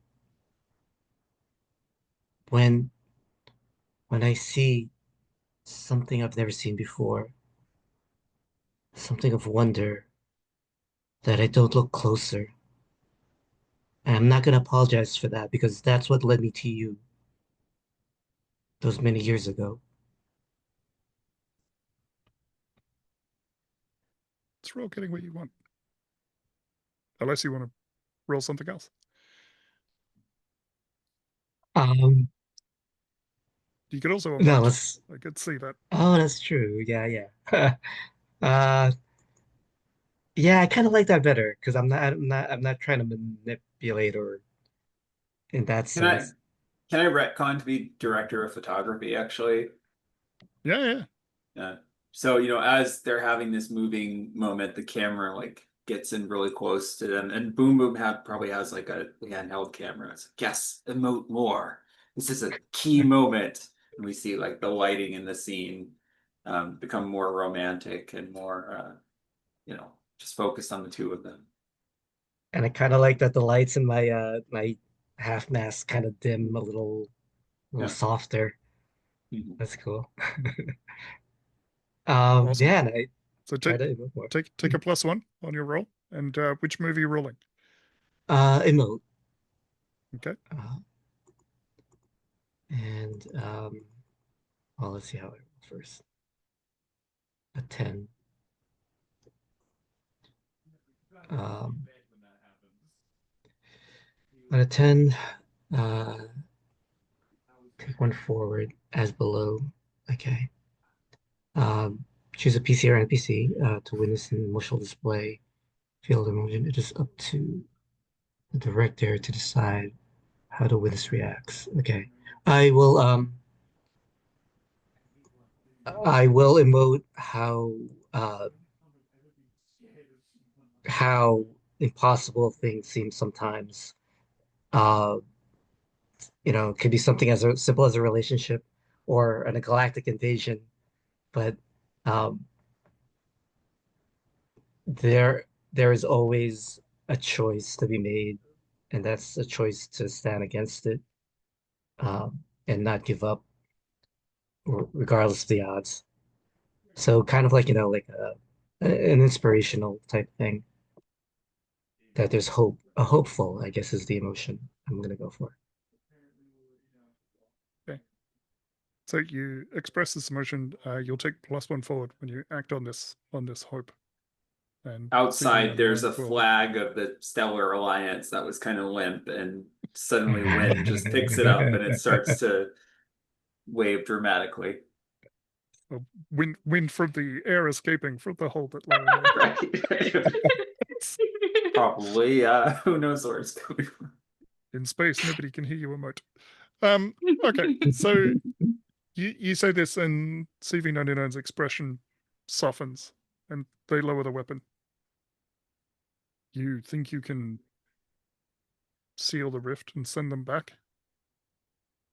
I What think do you we need? can. Um, I need your help. Uh, we need to get back to my two friends. I don't think I know Lyra's dead at this point. Um, and we need to get to the ship, uh, so that we can get to the Zha-kul flagship.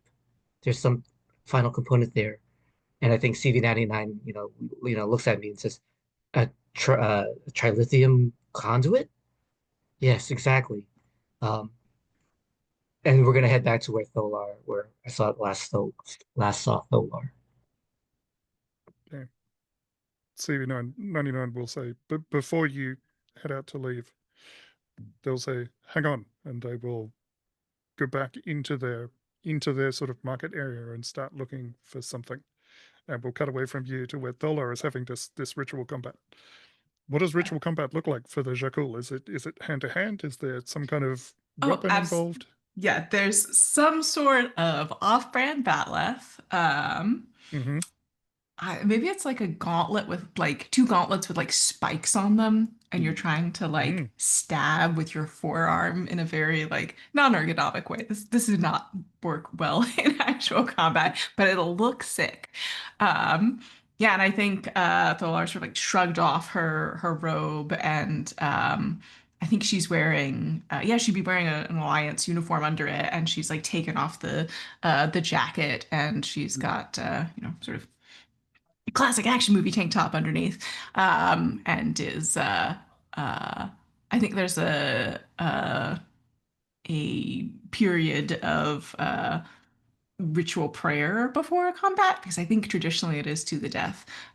So she is kneeling and has her eyes closed and they're borrowed gauntlets. She doesn't have her own, and is just taking a moment to sort of center and breathe. the lighting above you is not subtle. There's like almost a spotlight effect, you know, because you're praying in this ritual space, and yeah, it's like make you look a little holy for some reason. Okay, so you can take the +1 from that as we move in. Are you going to deliver some kind of emotion or one-liner before we jump into this, or are you just going to stand and get into the combat? No, I think I think she takes a long time sort of like tightening the buckles on her bracers. I guess they're more bracers than gauntlets.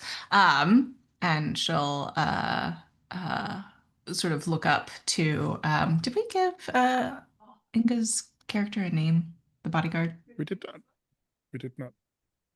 We don't Well, actually. I think Tholar is the only established name we have for the Zha-kul. So, if anybody has a suggestion for a name following that pattern, Age Agni.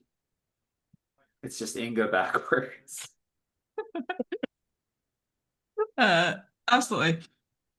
And Tholar looks up at Agni and she'll say, and this time she's not speaking Zha-kul, because there are no other Zha-kul around. It's just a bunch of like space criminals, sort of like hanging around to see what happens. And I think wherever the flag of the Stellar Alliance is, it's behind her in the shot somewhere, and she says, I know you think that the Alliance is weak because they care for people and they believe in things like forgiveness and second chance, but I am here to tell you that is their weakness. It is your weakness that you do not.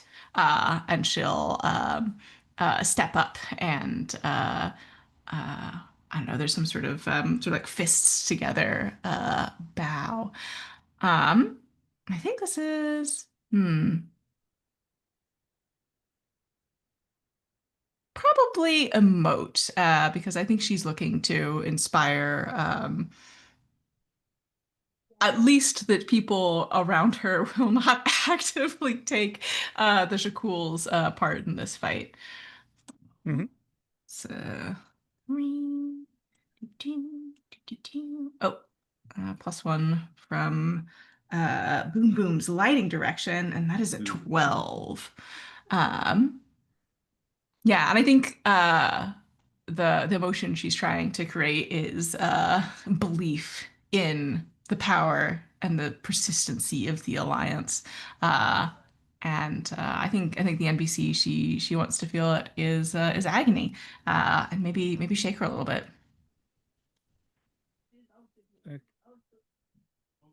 So yeah, she looks conflicted as she comes forward and touches her sort of braces against yours. Maybe it's like doing one side together and then turning and doing the other side together, taking a step back and then preparing to dive into things. Yeah, Tholar has to go up on her tiptoes. Does Tholar make the first move, or does Agni? Sorry, Lyra, go. I wanted to add, like, there's a really cheesy scene in the background, probably with a slow clap, where, you know, like some of the people who are on the station, you know, one guy stands up and he's like, and then other people start to join in. They're like, yeah, we can't be defeated. You know, the alliance, give stand up for our ideals and stuff. And there's some cute little kid who's like, please save us, Thola. Yeah. So. Okay. Thola, do you move first or does Agni? I think there's a long time where they just sort of circle each other and like little feints. And I think she'll wait for Agni to make the first move. Okay, so you circle around each other for a little bit. Your whole purpose here was to give Professor Rand some time. So it makes sense that maybe you wouldn't make the first move. But then Agni takes a step forward, lowers a shoulder, and is rushing towards you with one of these ritual weapons strapped to their arm. What do you do? We're definitely burning through the slow-mo budget here, you know, as she's charging forward. It goes like, it's very early 2000s, like 300 Zack Snyder-esque, you know, but we're really proud of it. Speaking of busting out the wires, yeah, well, I don't, we don't know what the gravity on this planet is. It's not that high. Yeah, so Tholar is going to leap up and try and flip over Agni and land on the far side, and I think that's a stunt. Feels like a stunt. You do have the you get the +1 forward from the emote, and you have the +1 from Lyra's lighting. That's a lot of plus ones. 11. 11, perfect stunt. So you do it. You get to take +1 forward. You can pass it on to somebody else if you can work them into the stunt. Don't think we have anybody here to do that with. But you do. You land behind Agni as they Yeah. rush towards you. And now, at her unguarded back, which she is certainly not above taking advantage of, she's going to attempt to do violence. Because I think from this perspective, I don't know where we are in the timeline. Can she see Rand? Rand has gone.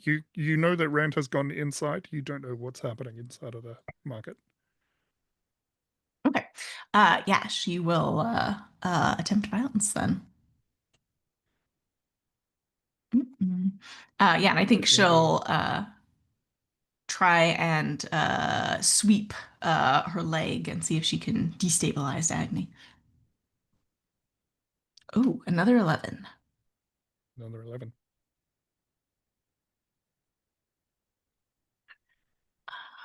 And I think if she does it, she says, "This is a technique I have learned at the academy from Lyra."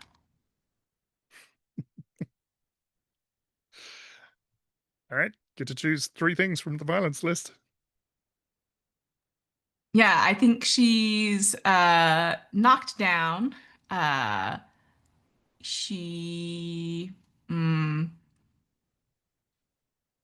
I think she makes a mess. I think she knocks her down like into a market stall somehow. Like this Mm-hmm. kick trip is unreasonably effective. And I think she'll drop one of her bracers. She only has one. Maybe the she sort of trips and tries to catch herself, and in doing so, it catches on the edge of like a stall full of uh, random robot parts, and the leather straps get broken. Mm-hmm. Yeah, so you knock her into this market stall thing, and from there I want to cut back to Professor Rand as CV99 comes out of where they were digging through a pile of stuff, and they come out and they're holding a box, and it's a box that you recognize because we saw it in your flashback. And CV99 says, "Remember your gift? I believe it contains a sufficiently large trilithium conduit for what we need. If you will accept it, I will gift it back to you."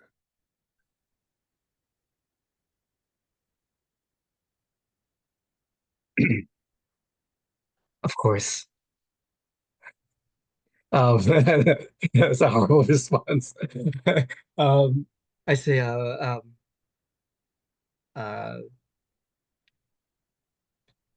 I want you to know that when I gave it to you the first time, uh, it's not because I thought you needed improvement or needed to be changed. You are always perfect. And I take the box and I just say, all right, let's go save the galaxy, and we'll run back towards Solar.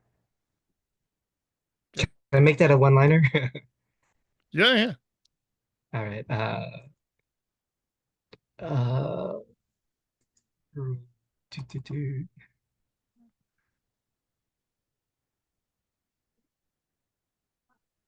An 8.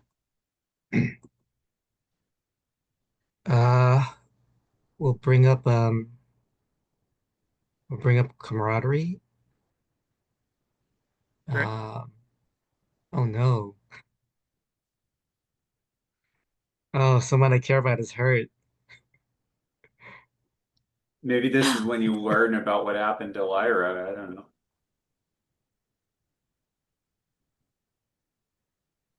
No, I think this one has to hurt more than Yeah, that has already happened. that's true. Yeah, I think that's when the Zha-kul see us and shoot and CV gets oh it's about to hit me and CV intercepts Jumps in the way. interposes. Yeah. Okay. I think this is not just any Zha-kul. That the Harbinger of the Void has arrived and steps into this space, lines up a shot, and sees you, and is aware of you and what you are doing. Lines up a shot, shoots at you, and CV99 steps in the way. Takes the There, shot for you. there's like Yep. a big hole that opens up and like sparks fly out and probably some smoke and stuff too. Just so the audience knows it's really serious. Hmm. Oh boy. And So CV99 falls into your arms, Professor Rand. yes. Um I think what happens is, I'm holding it, the Harbinger is advancing. Um and uh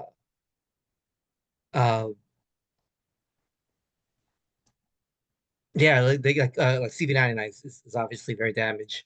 And he's like trying to talk, but like sometimes the speech goes into like binary code and it's just spouting numbers. Um and I just say, hold on, you have to hold on.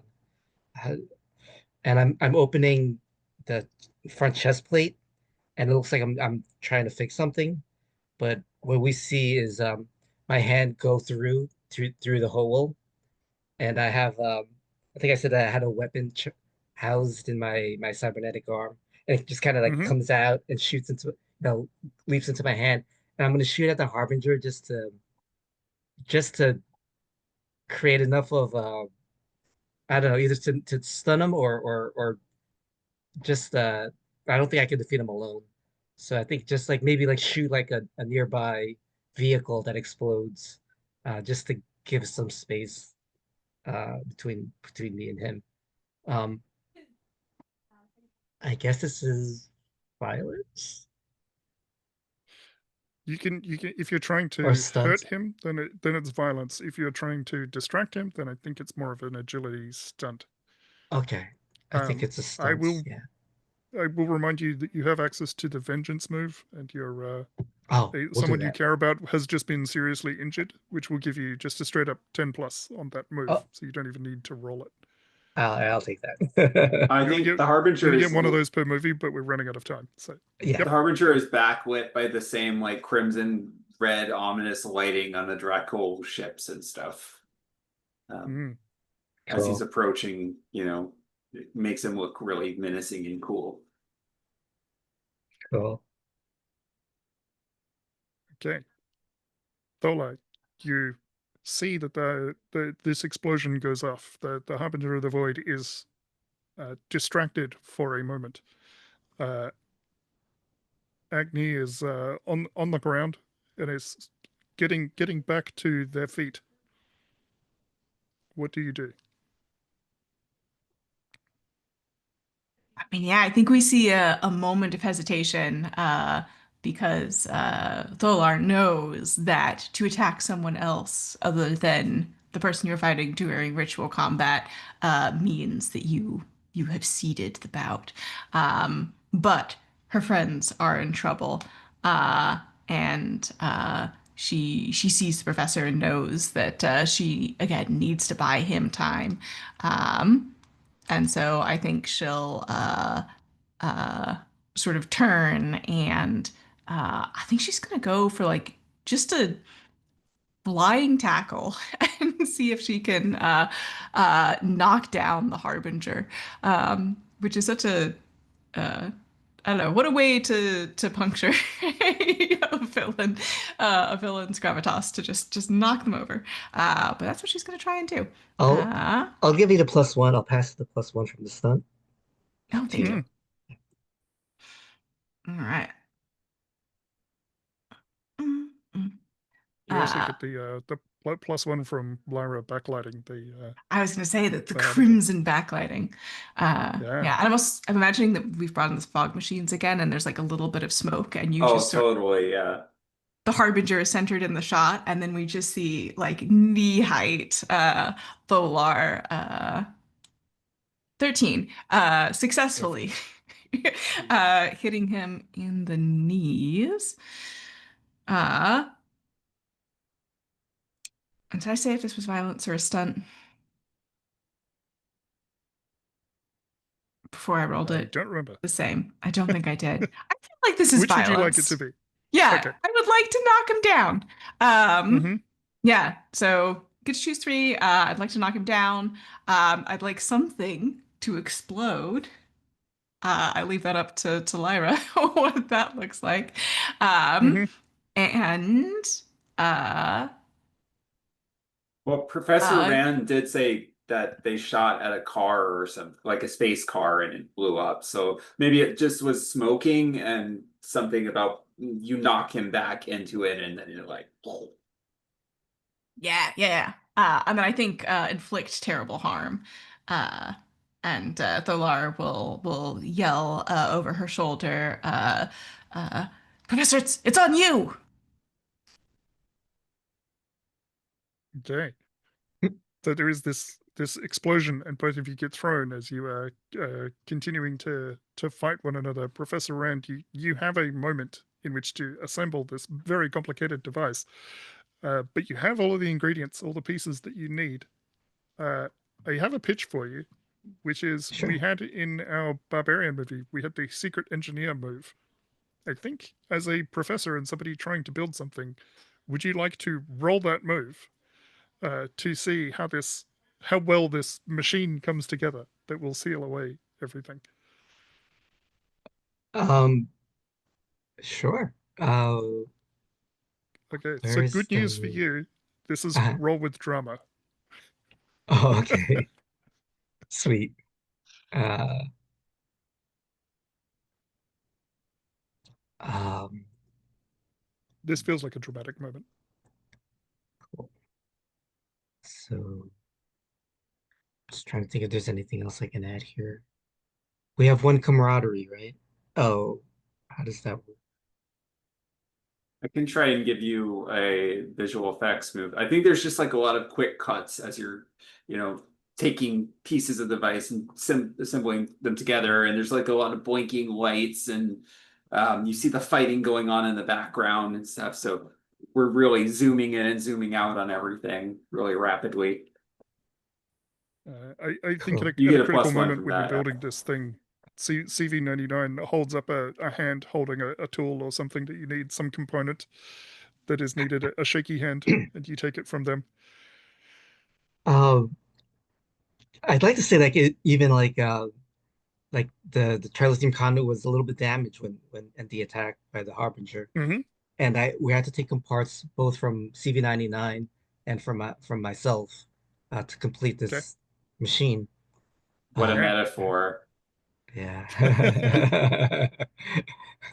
All right, Okay. and let's see how it goes. Oh my God, are you kidding me? That's my third or fourth snake eyes for tonight. Oh no. Yeah, you rolled a Dang. couple. Yeah, that's not looking good. So you're not able to get this machine working just yet. Uh, Actually, let me check the move. Does it have an on a miss? The device seems to work, but is actually dangerously defective, either to yourself or others. Oh, you So you still managed have a to. horrible cost in the bin. You sure Yeah. do. So you managed to assemble this device, and it seems as if it's going to work, to the best of your knowledge. Uh, why does it have to be Thola that connects the device somehow to the Harbinger? Oh, because Tholar has lived most or Tholar was born um in that universe where the void was connected to. Um Mm-hmm. and only I think the final component is like her blood or something. Her blood needs to is a necessary trigger to activate the machine. Okay. Tholo, happy with that? Yeah. Maybe it has to be someone who spent like significant times in both universes. Because if it's just Zha-kul blood, there's Oh, some of that around. I mean, if But you we want to were make it really heart-wrenching, maybe you have to like go back to the other universe. You know, like it opens like a rift, but you have to go Oh, back. Yeah. Uh, Yeah, that makes sense. And it yeah. has to be someone from there that does it. And there's no way that any of the other Zha-kul are going to be willing to banish the Harbinger. Yeah. Okay. Tholo, you were both thrown in this explosion, but you managed to get up first because you didn't take any harm. The Harbinger is getting back up. I see that you are prepared for ritual combat. Unfortunately, I don't have my gauntlets with me, so I'll just have to kill you with my bare hands. Uh, and remember that the Harbinger was played by the person that played Pentastilla in our Industrial, first yeah. film. Yeah. So they begin to approach you. What do you do, and how are you going to get this device from Professor Rand?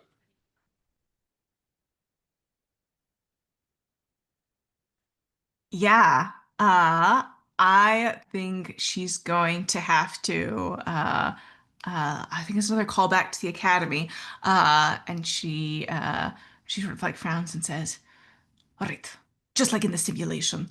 And we've established that there's some like market stalls around. So I think she's gonna do some, sort of her signature parkour free running up over the Harbinger and do a flip and end up next to the professor so she can grab the device from him. That's definitely Mm-hmm. sense. I will remind you that you also have access to the vengeance move for this film. So Do. Uh, Maybe he can say something about, like, I'll crush you just like we crushed your friend or something. Just so she's aware that Lyra is dead. mm-hmm. mm. Yeah, in that case, I think it would make sense for her to uh use the vengeance move to go get this weapon that is going to uh end the threat of the Zha-kul once and for all in Alliance space. Um, yeah, and I think there's just like a shot of her in the gauntlets. You see her hands making a fist. She doesn't say anything. And yeah, she does it. What is the stunts? One of these tabs. Kill a Uh badass. Absolutely. Yeah, I think That's there's true. yeah, absolutely. And she'll take a +1 for it onto this next roll. Because I think I don't think she's got time to say anything. She'll just sort of nod at the professor and then turn and sprint back towards the Harbinger. And yeah, how do I activate this device, Professor? oh, it's just a simple press the button, I think. Um, You can have all the slow-mo you want, though, if you want to make it extra dramatic. Yeah, yeah. I think he's as you went around him and went running for the professor, you sort of make it to the professor, but the Harbinger is close behind you as they have continued to sort of chase you down. You And are the the traitor to the Zha-kul people.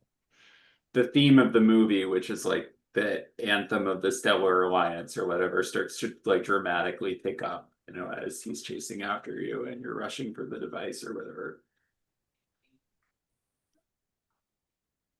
Uh, I know you said that Tola doesn't have time to say anything. I She think can have it would time. be awesome if you deliver the Providence line Uh, to the Harbinger. yeah, I think she does. I think there's uh because again, she is quite a bit shorter than this guy, so I think we've set up like a pile of junk for her to leap off of, so she can Hmm. like come down, and the timing just works out, moving magic, and yeah, she'll say, "Make Providence fly in your sails," and yeah, we'll activate the device. I Okay, don't and think I with need to roll for 12, this. no, with 12 minutes to go, I think we won't roll for this. So you do activate the device. What does it look like as it drags the two of you back into Zha-kul's space? And then we had a couple of things piled up against this for Professor Rand. There would be some kind of terrible cost. I could see that being that it takes Thola with them. The device is also dangerously defective. So what else happens when this device is activated that you weren't expecting?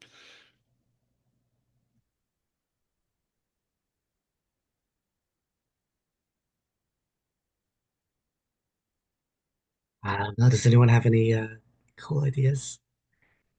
Uh, We've established that there's some time stuff with this the Zha-kul technology and the rift.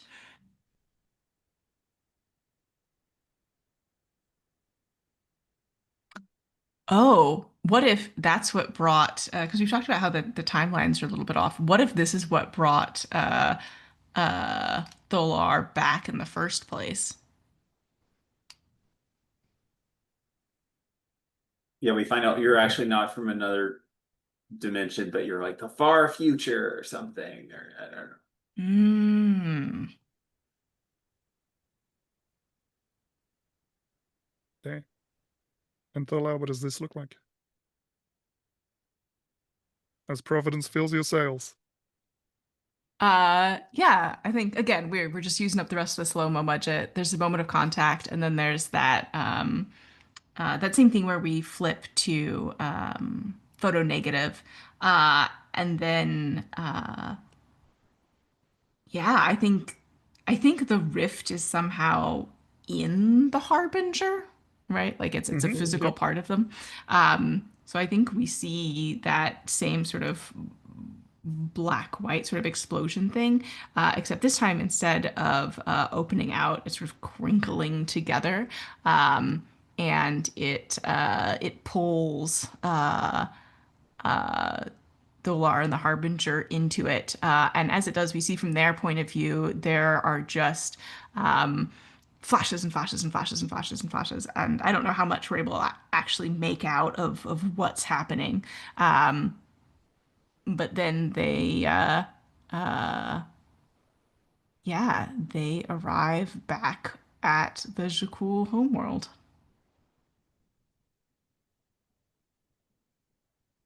Okay. And I think the audience is left wondering how that will resolve for the two of you. And uh, I could see sort of a tag scene on the film being Ulysses and Nadir and Professor Rand sitting down and sharing a somber but celebratory drink. And in the background, there's like a memorial for Lyra and some of the people who died from the Alliance. But with Tholar, it's like missing in action or something like that. Yeah. It's not the hero of the Stellar Alliance because it's not a good political move. And that will end our final film, Cosmic Crisis 4 Against the Void. Anybody want to add anything into the end?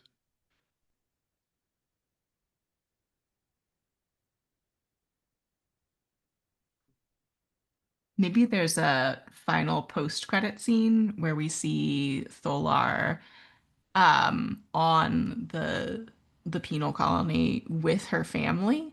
And Hmm. she's got a bunch of like her younger cousins lined up. And we can see that she's leading them through like Stellar Alliance self-defense drills. And then Yes. we pan around behind and we can see like on back of like all of their prison uniforms, they've like uh crudely drawn the symbol of the Stellar Alliance. Perfect.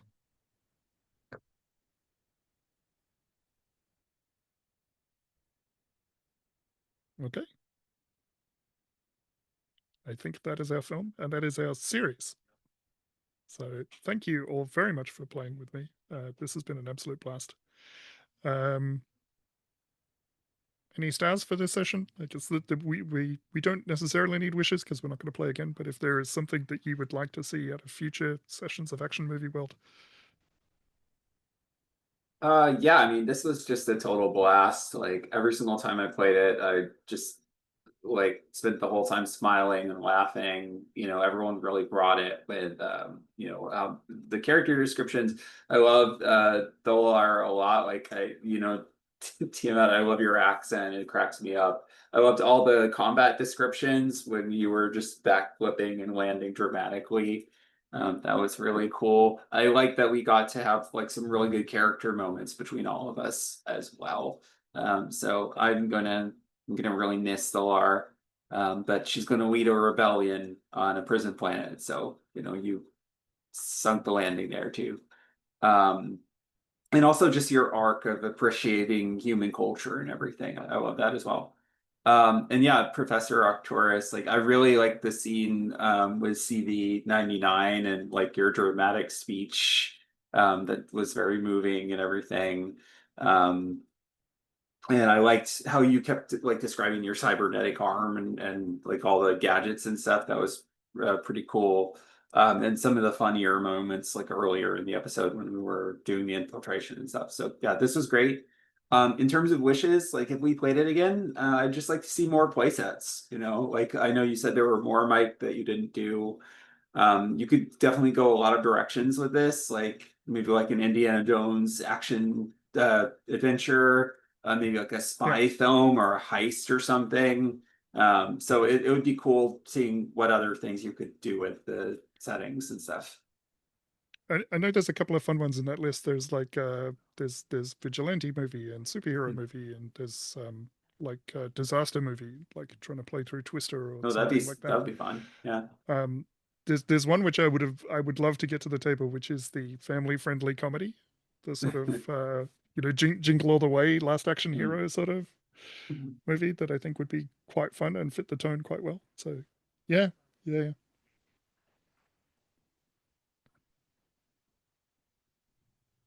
Yeah, those play sets sound amazing.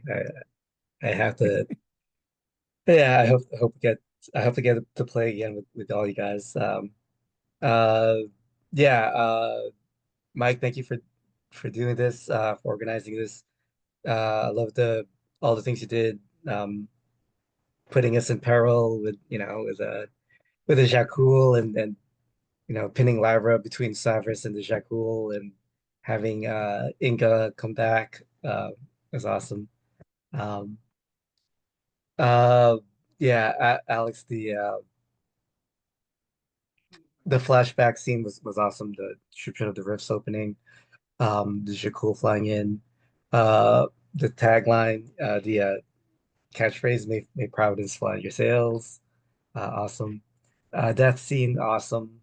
Um, Mm. love that. Love that you came in as a director of photography. And and the cost of Solar having to go back into the other dimension. That was awesome.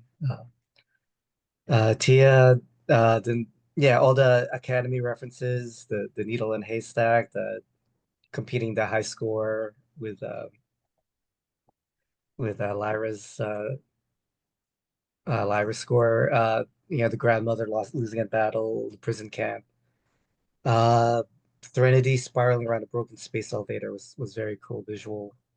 Um, and then the ending rematch with Inga Agni, the ritual prayer, playing with the gravity, and then the post-credit scene. All wonderful stuff. Thank There you. are so many good scenes in this one for sure. Yeah. It's amazing what we got in 3 hours. Mm. I didn't even mention Vikram, Mike. Like I loved Vikram a lot when you're like crying pace very well, actually. I was damn, that was a good one-liner. So Yeah, unfortunately, the director can't roll the killer one-liner move. uh, yeah, I had a great time. I really enjoyed the sort of through line with CV99 and Rand and sort of the discussion of transhumanism and that like I think came together really well. I I did enjoy that we finally got a death scene. I feel like Lyra's really like we got to play with that mechanically, and also I think it really worked for Lyra, and you know sort of like idealism, and also thank you for letting me just drag you away in monologue, so you that was know. so funny. Yeah. Um, I also really liked, I enjoyed all the alien races. I enjoyed the spaceport. I also, just like from a GMing perspective, fantastic time management, and like moving pieces around and managing stakes. I was like, really, really enjoyed it. Yeah, this whole series has been a ton of fun, and I've had a great time, and thank you all. Thank you as well. And that brings us right up to the hour. So thank you everyone again for playing with me, and I look forward to seeing you around the hearth. Yeah, my last wish is I want to play with all of you again. So let's make it happen. Oh. Well, good Did I? news. It seems like we're in compatible time zones. Mhm. Alrighty. I will stop the recording